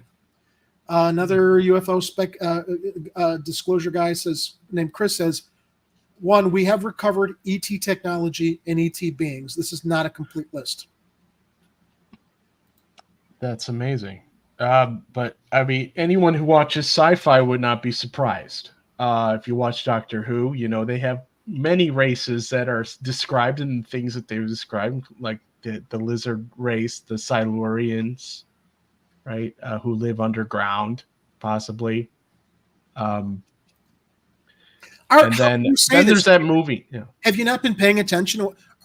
With all respect, Art, it's like, I don't know if you're following Twitter or other social media, but it's like, you can't put a lid on this right now. Everybody all over the world is talking about this, and they're not going to be able to wipe this under the rug as far as evidence. And I mean, unless he's talking about the specific event that's happening tomorrow, you're going to hear them read their things, and then maybe they'll show videos that have already been released. I don't know how much new stuff we're going to learn tomorrow. Tomorrow is the beginning of disclosure. We're not going to get everything tomorrow, Art. This is going to be an ongoing process that's going to take us through the next several months, if not the next year. And remember, congressional representatives have already said that there's a rush to get this stuff out. Why? We don't know. All we can speculate on is that technology that has to be potentially relied on now that can't be hidden might have to do with some innate disaster we're facing or danger that we're facing that we don't know about yet. And I hope I'm wrong. Yeah. But that's where I'm trying to be real about it. You have that video from CNN? Yeah. Let me put that up there. This is hilarious. Yeah, Jerry posted this earlier on Twitter. He says this was like watching Don't Look Up. The CNN reporter was completely unprepared and had no clue what she was reporting. So many news anchors aren't journalists but plastic mannequins with absolutely no intellectual curiosity getting to the truth, let alone understanding it. Well, they're like Ron Burgundy reading the teleprompter, Jerry. Yeah. Don Lemon. F you, San Diego. The men's warehouse mannequin of CNN. So he's retweeting Jeremy Kenyon Locker Corbell. Locker Corbell? I don't know. Jeremy Corbell. He says, glad CNN is jumping into the reporting on this. We need all hands on deck. This interview was different, which is good and important. I'm joined by Jeremy Corbell. He's an investigative journalist and documentary filmmaker and a co-host of the Weaponized podcast. Jeremy, good to see you. She knew nothing about him before Good she to see brought you. him Thanks on. for having me on. So do you like to call them UFOs or UAPs? You know, UAP is actually a better term, unidentified anomalous phenomena, but I like UFOs because that's what I've been looking at for 15, 20 years now is the reality of these things. I mean, this is news. What's happening right now is news. As you said, this is the first time in history we're ever going to have these direct eyewitnesses testify under oath in front of Congress. So say in the instance of the clip we just ran, hopefully you were able to see that. I mean, that kind of capture, of that fast speeding thing. What do you believe, what do you believe was made of that? Like, what is that? And well, first of all, you're showing a lot of videos right now. And this is just laughable, her line of questioning. Yeah, I'm wondering, it's like, did they even give her questions to ask or? Doesn't sound like it. It sounds like we're going to have this guy, Jeremy Corbell, on to talk about UFOs and UAPs. So, ask him questions, to get to the heart of what's happening next Wednesday, because CNN can't avoid the story any further. They just can't. And they have been avoiding it, Ed. The New York Times, the Washington Post has been avoiding this. I mean, they're all playing catch up now with News Nation and independent broadcast outlets like ourselves. Oh, yes. And if you'd like to support those independent broadcast outlets, you can head over to patreon.com/Chicago Corner and throw a couple shekels our way. So one of the comments before you play this on the original thread is laugh out loud. Well, I've been waiting for CNN to jump in. It's too bad she seemed kind of unprepared and maybe not as up to speed as other news networks, but maybe that was just the anchor there, and CNN will have someone more up to speed next time. You did a good job trying to navigate that. They're talking to Jeremy. Yeah, well, I mean, I know how they feel. It's like sometimes I'll come in and I'll have had 5 minutes to read a story here. Okay, yeah, but the thing is, these people are paid, six figures or more. They have plenty of time to prepare. They can do the research and read the stories and watch the videos and all that shit ahead of time. We have day jobs. They are very, very, and for what they're paid, Ed. That's a lot of money. It's a lot of money. And if you're working on CNN and you're a news reporter or an anchor or something, if you haven't spent some time before this story to try and prepare for this, then what the hell's the matter with you? One guy on Twitter says, totally, these anchors have had their head in the political sand and have no idea of what is really important. Amazing segment. You can feel her shock. Yes, I can totally see her scrambling to process, what if this is real? I can't believe it's taken them this long. It's like, he has to correct her. It's like, no, I didn't take these videos. Wow. She is so hilariously uninformed and then trying to diminish the moral responsibility of the liars in the USAF, Pentagon, and the Department of Defense, NASA, and those traitors at Lockheed Martin and Raytheon Tech. Let's play the rest of the interview. What is that? And well, first of all, you're showing a lot of videos right now. And the videos you're showing and all the images I obtained and released to the public, they're military film, like the radar that's on your screen right now. It's what we call corroborative visual evidence that goes with a swarm off 2019 where they showed transmedium objects that can go from space to air to sea with impunity, without any kind of inertial effect. We don't have these craft. China doesn't have them. Russia doesn't have them. Whose are they? And this is why you played a major role in setting these hearings on UAPs or UFOs in motion. You filmed an unidentified flying object near a Navy ship. No, and that's not his. He didn't film it. It's hilarious, Ed. How can she look at that and think that this guy? Oh yeah, he filmed. That's right, lady. Every little bit of video that you're watching and playing over and over on a loop, every one of those, I was there to capture. They allowed him close to the Navy ship with this technology, this spectrograph, whatever kind of technologies. That's from like inside of a fighter tracking this thing. And are the only civilian named in the opening congressional hearing. Tell us about that first encounter.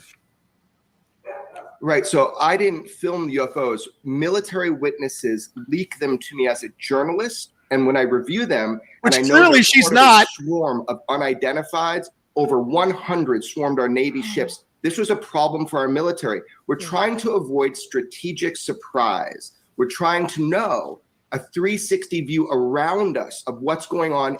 I bet she's got producers yelling in her ear too. And so she's probably only hearing half the stuff he says. And it looks like she's learning this for the first time.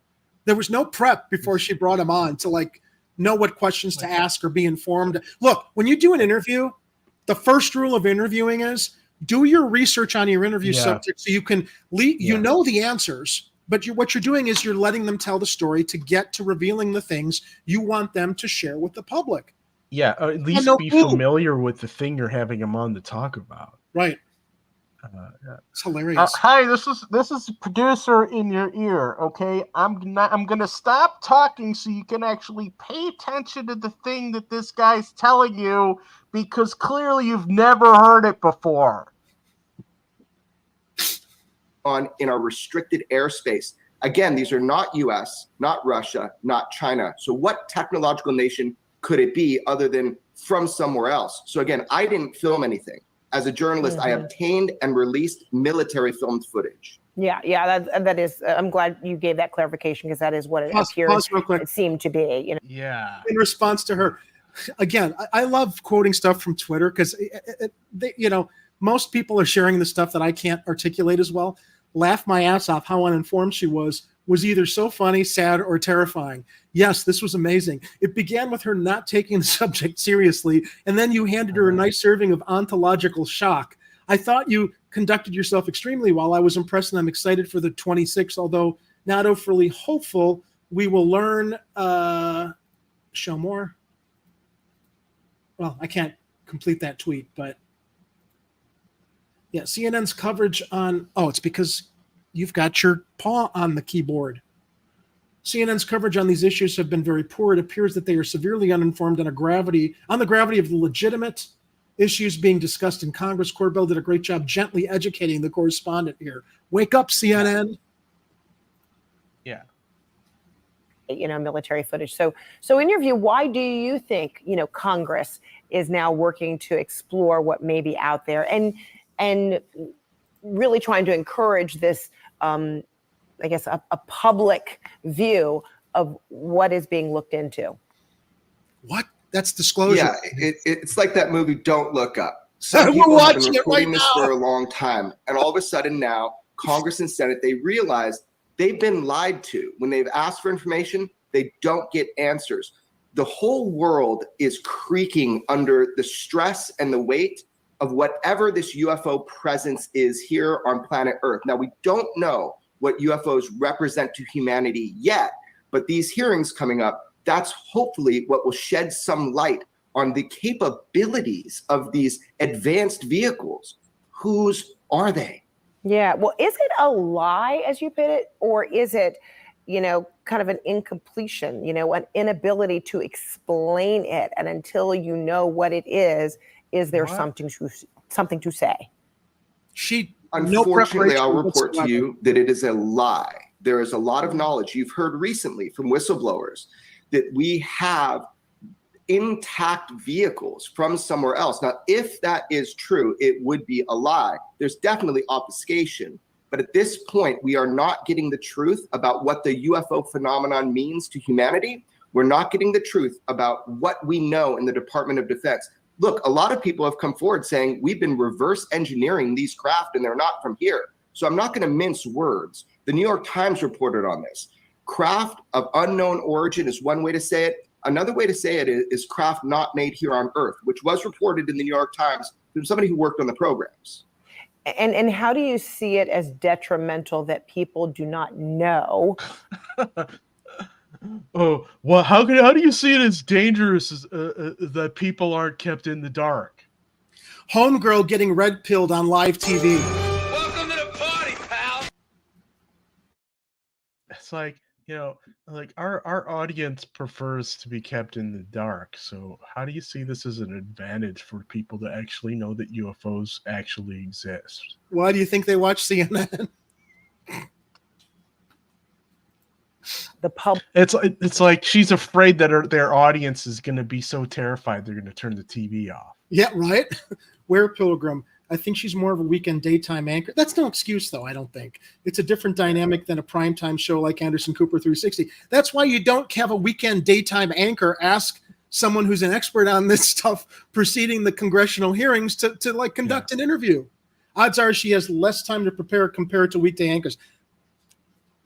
I'm sorry, I respectfully disagree. Your job is to prepare. We said a lot of money there. They're all getting paid, and most of these news anchors are just, like I said, Men's Warehouse or what do you want, Macy's mannequins that are just there to like read the prompter and talk about this stuff until suddenly, well, you got a guest coming on and he's going to talk about UAPs before these congressional hearings. I have a guest on, no preparation, no research. Where Pilgrim in the old days, we had Walter Cronkite. We had, who else? Edward R. Murrow, really old days. We had John Brinkley. We had news anchors were actually informed about what they were presenting as well as who they, circumstances or backgrounds on who they were interviewing. Today, that doesn't happen. Well, and they had newsrooms that actually did investigative journalism, so that even if you were a news anchor who was still reading off of a teleprompter, you would still be fed information that got sourced and confirmed and verified and all that other stuff. Now it's just they're like, here, read this. Well, they're also that's the thing, Ed, is they're also involved in the news gathering process. If you want to see and understand the transition between old school news journalists and what we have today from the advent of CNN, Fox News, and MSDNC forward, watch James Brooks's movie Broadcast News with Holly Hunter, Albert Brooks, and William Hurt. It's a satire, but it's literally, and it was made in the 1980s.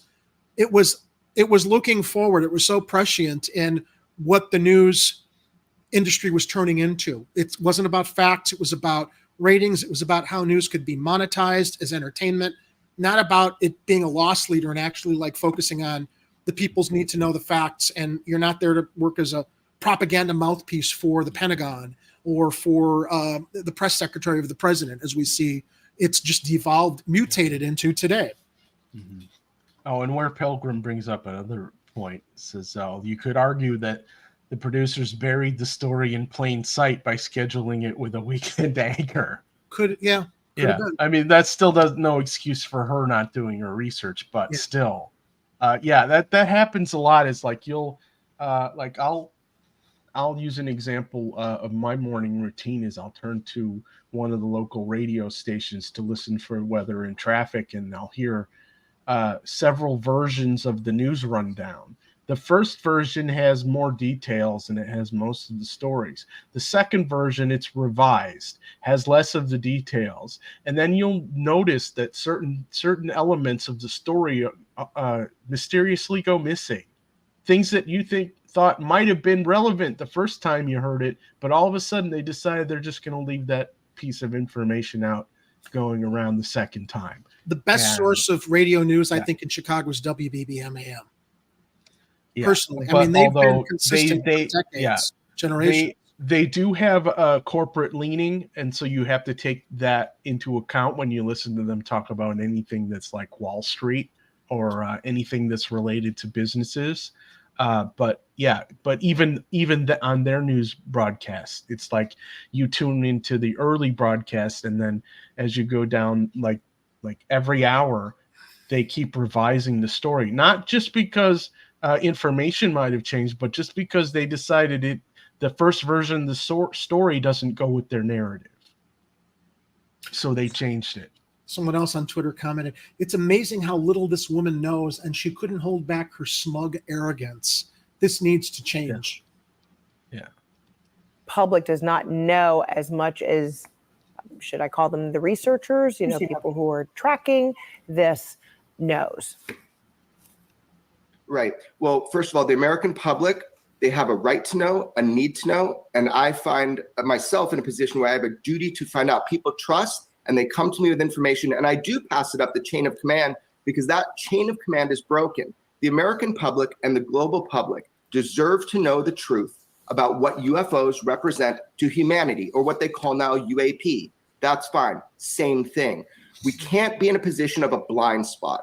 If people aren't educated on the truth, whatever that truth might be, then we are at a disadvantage as a nation.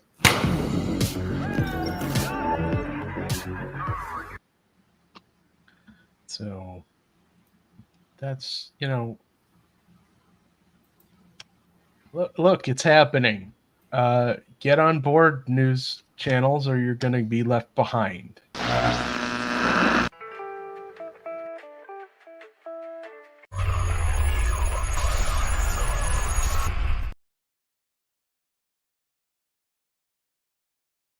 Oh, hey, Jerry, how's it going? Oh, my goodness.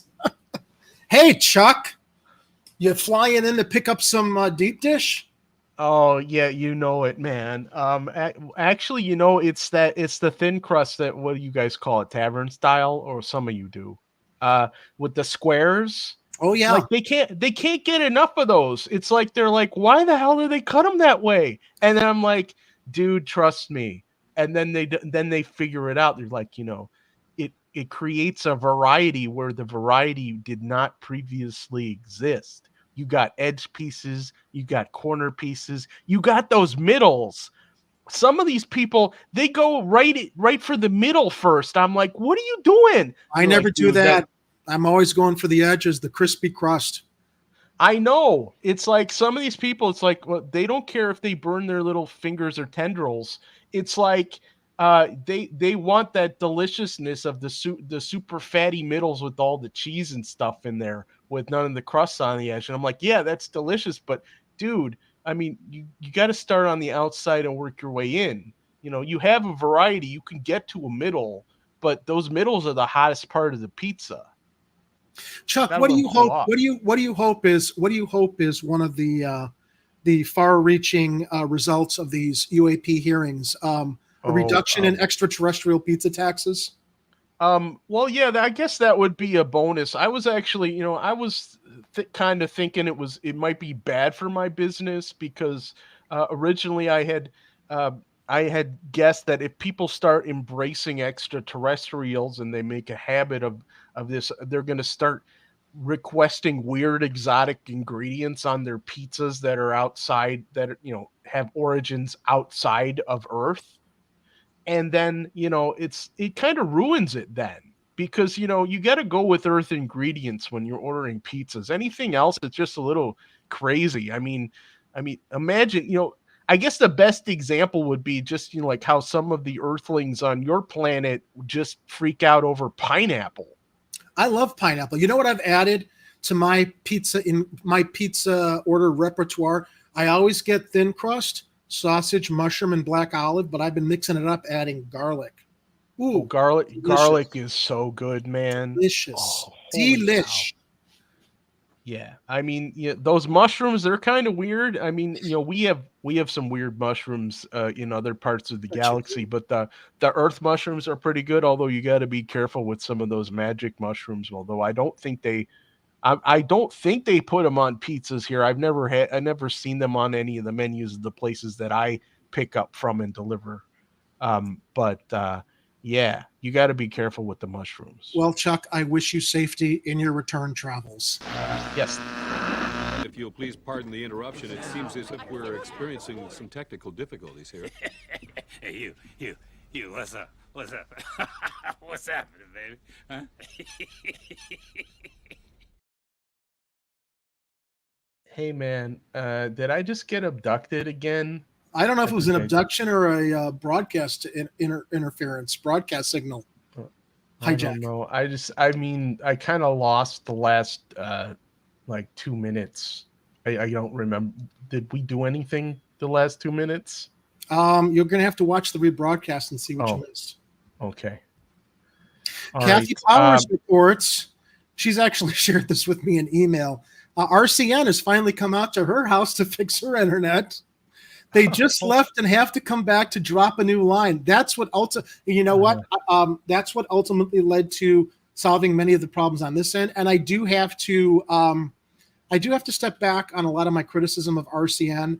I think RCN's signal connection was part of the problem, but it wasn't all of it. I had hardware issues that Ed helped me through. And Kathy, I'm glad to see that they're following through and recognize they need to drop a new line, fix all those connections, make sure they're weatherproofed so you don't have any water or other things getting into interfering with your signal strength.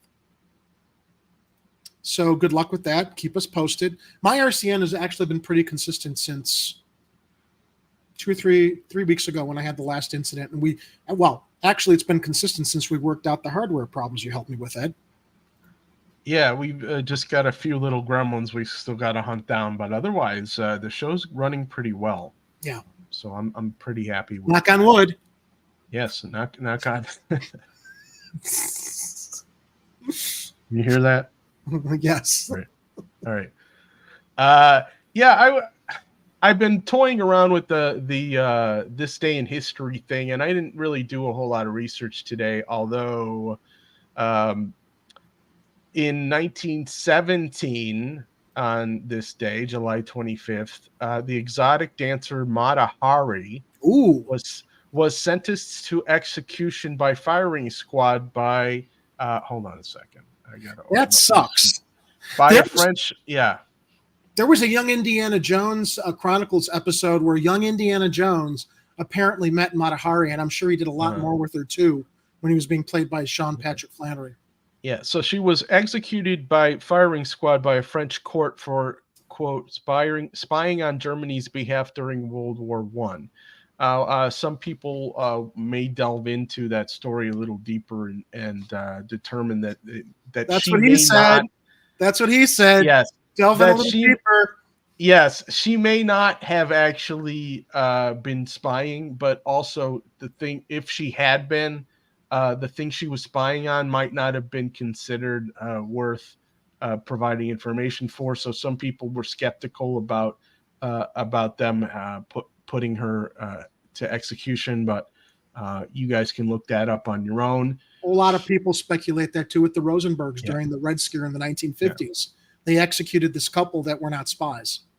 Yeah, there was, and you guys all know about McCarthyism. So, there's always been groups that have persecuted other groups, and then you had the Salem witch trials and all this other stuff. So it's like, she's a witch. Which she wasn't a witch. Well, but also should be worn as a badge of pride nowadays. Sure. Okay.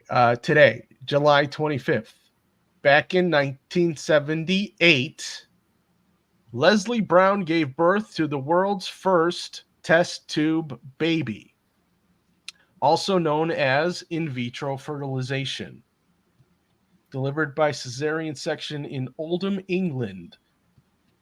Dr. Patrick Steptoe and Dr. Robert Edwards developed the process to conceive a child in a laboratory and then plant in a uterus to develop normally. That child was Louise Brown, who turns 45 today. Snork Y2K also had an interesting tidbit that I've actually heard about. Hedy Lamarr actually invented the basics to Wi-Fi, GPS, and Bluetooth for spy technology. That's an incredible story. Yeah. You know who? I'm not making this shit up. You know who did his master's thesis on what you can legitimately claim is the architecture of text messaging? My dad. Really? When he was at IIT, his thesis is in the Smithsonian Institute, and there was a long period between, I want to say, 1940 and the late 70s or early 1980s that there was no progression whatsoever with text messaging technology. And my dad's thesis was on a device whereby you are communicating using data communication to send text messages to people, not within the framework of a smartphone, but clearly, it was with the idea that if you don't have a telephone, you've got something that you carry, like and to this day, we've been trying to like get that information in the history of text messaging on WikiLeaks.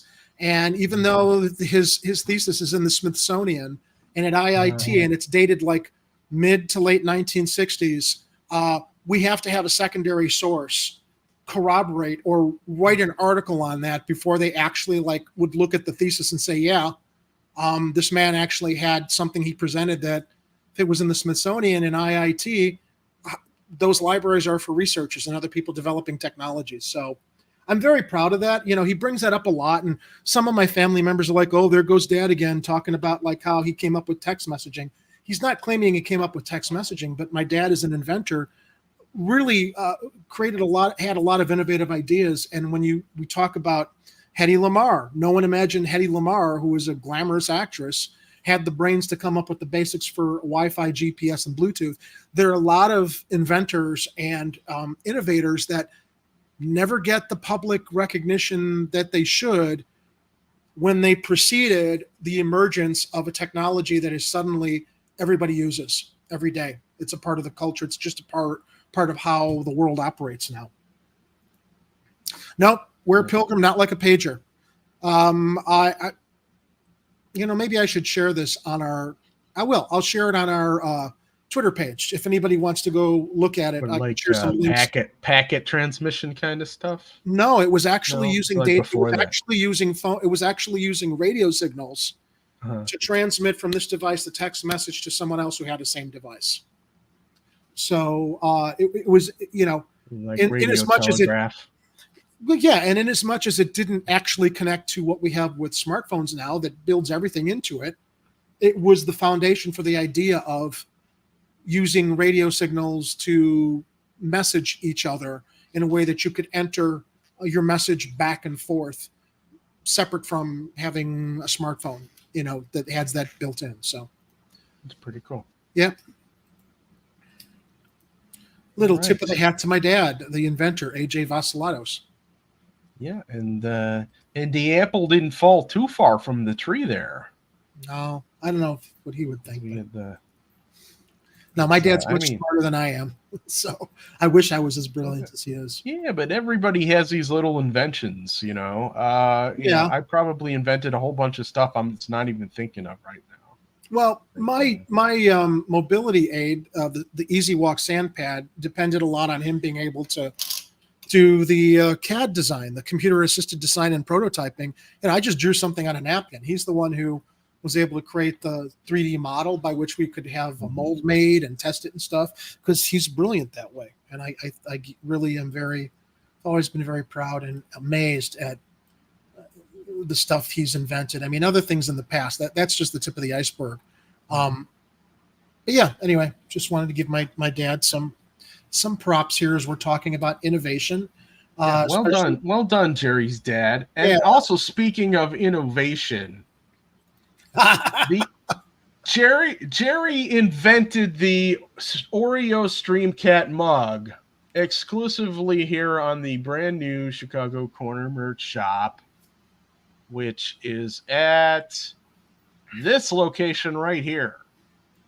And in the spirit of the claims from my doppelganger last Friday night that I stole Chicago Corner from somebody, and we discovered that doppelganger account is impersonating me using my name, stealing my identity, I only found it fair that I improved on the image of that phony profile of me with laser eyes and actually did it the way it should look. So that's what inspired. Yours is better.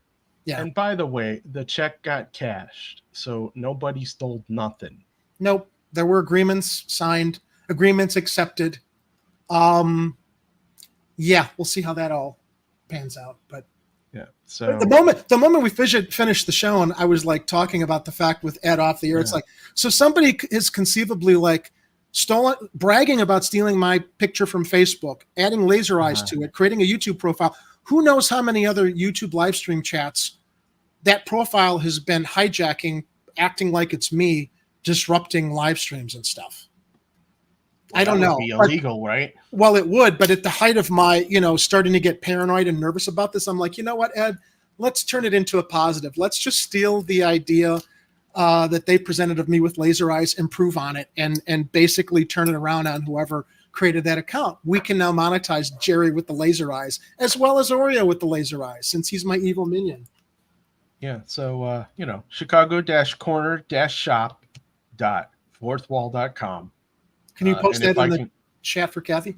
I will post that as soon as I can figure out where the hell. I think I had that posted in the chat. I'll have to scroll up and find it. Yeah, we shared it earlier. Let me see if I've got it saved in my history. And as soon as I can, I will get that up in the Chicago Corner TV website, so you guys can click on it from there. I got it. Maybe I'll make a short cut version of that. You got it? Yeah. So, Kathy, if you click on that link and you're getting a password, the password is Oreo, all caps, OREO. I'll remove the password as soon as I can log in on the Google browser where I created the account. I just don't want to do it now. But after we're done with the show, there won't be any password. People can just go to Chicago-Corner. Yeah. So let me show you. It's like up here, you see this little lock over here, or it might say, to log in with the password. And if it asks you, you type in Oreo, all caps. And pretty awesome.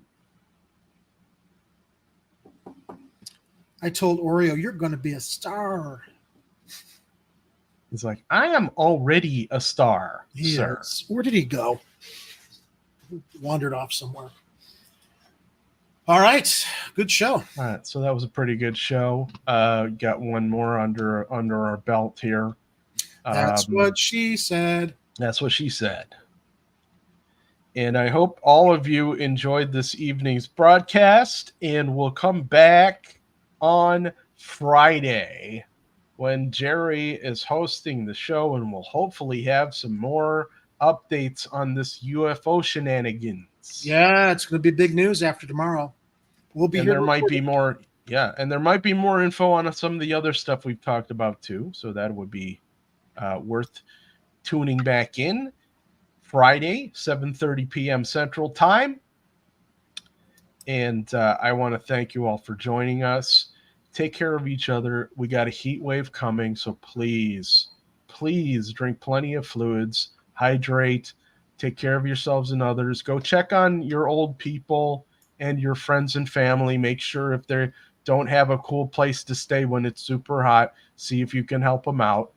And we'll see you again as soon as I figure out how to hit the button that says get out.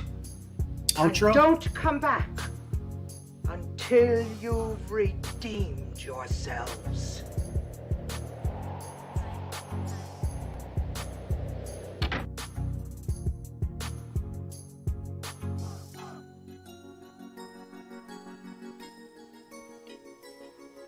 You're still here? It's over. Go home.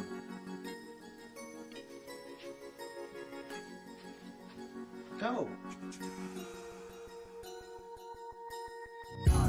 The views and opinions expressed in this program are those of the speakers and do not necessarily reflect the views or positions of any entities they represent.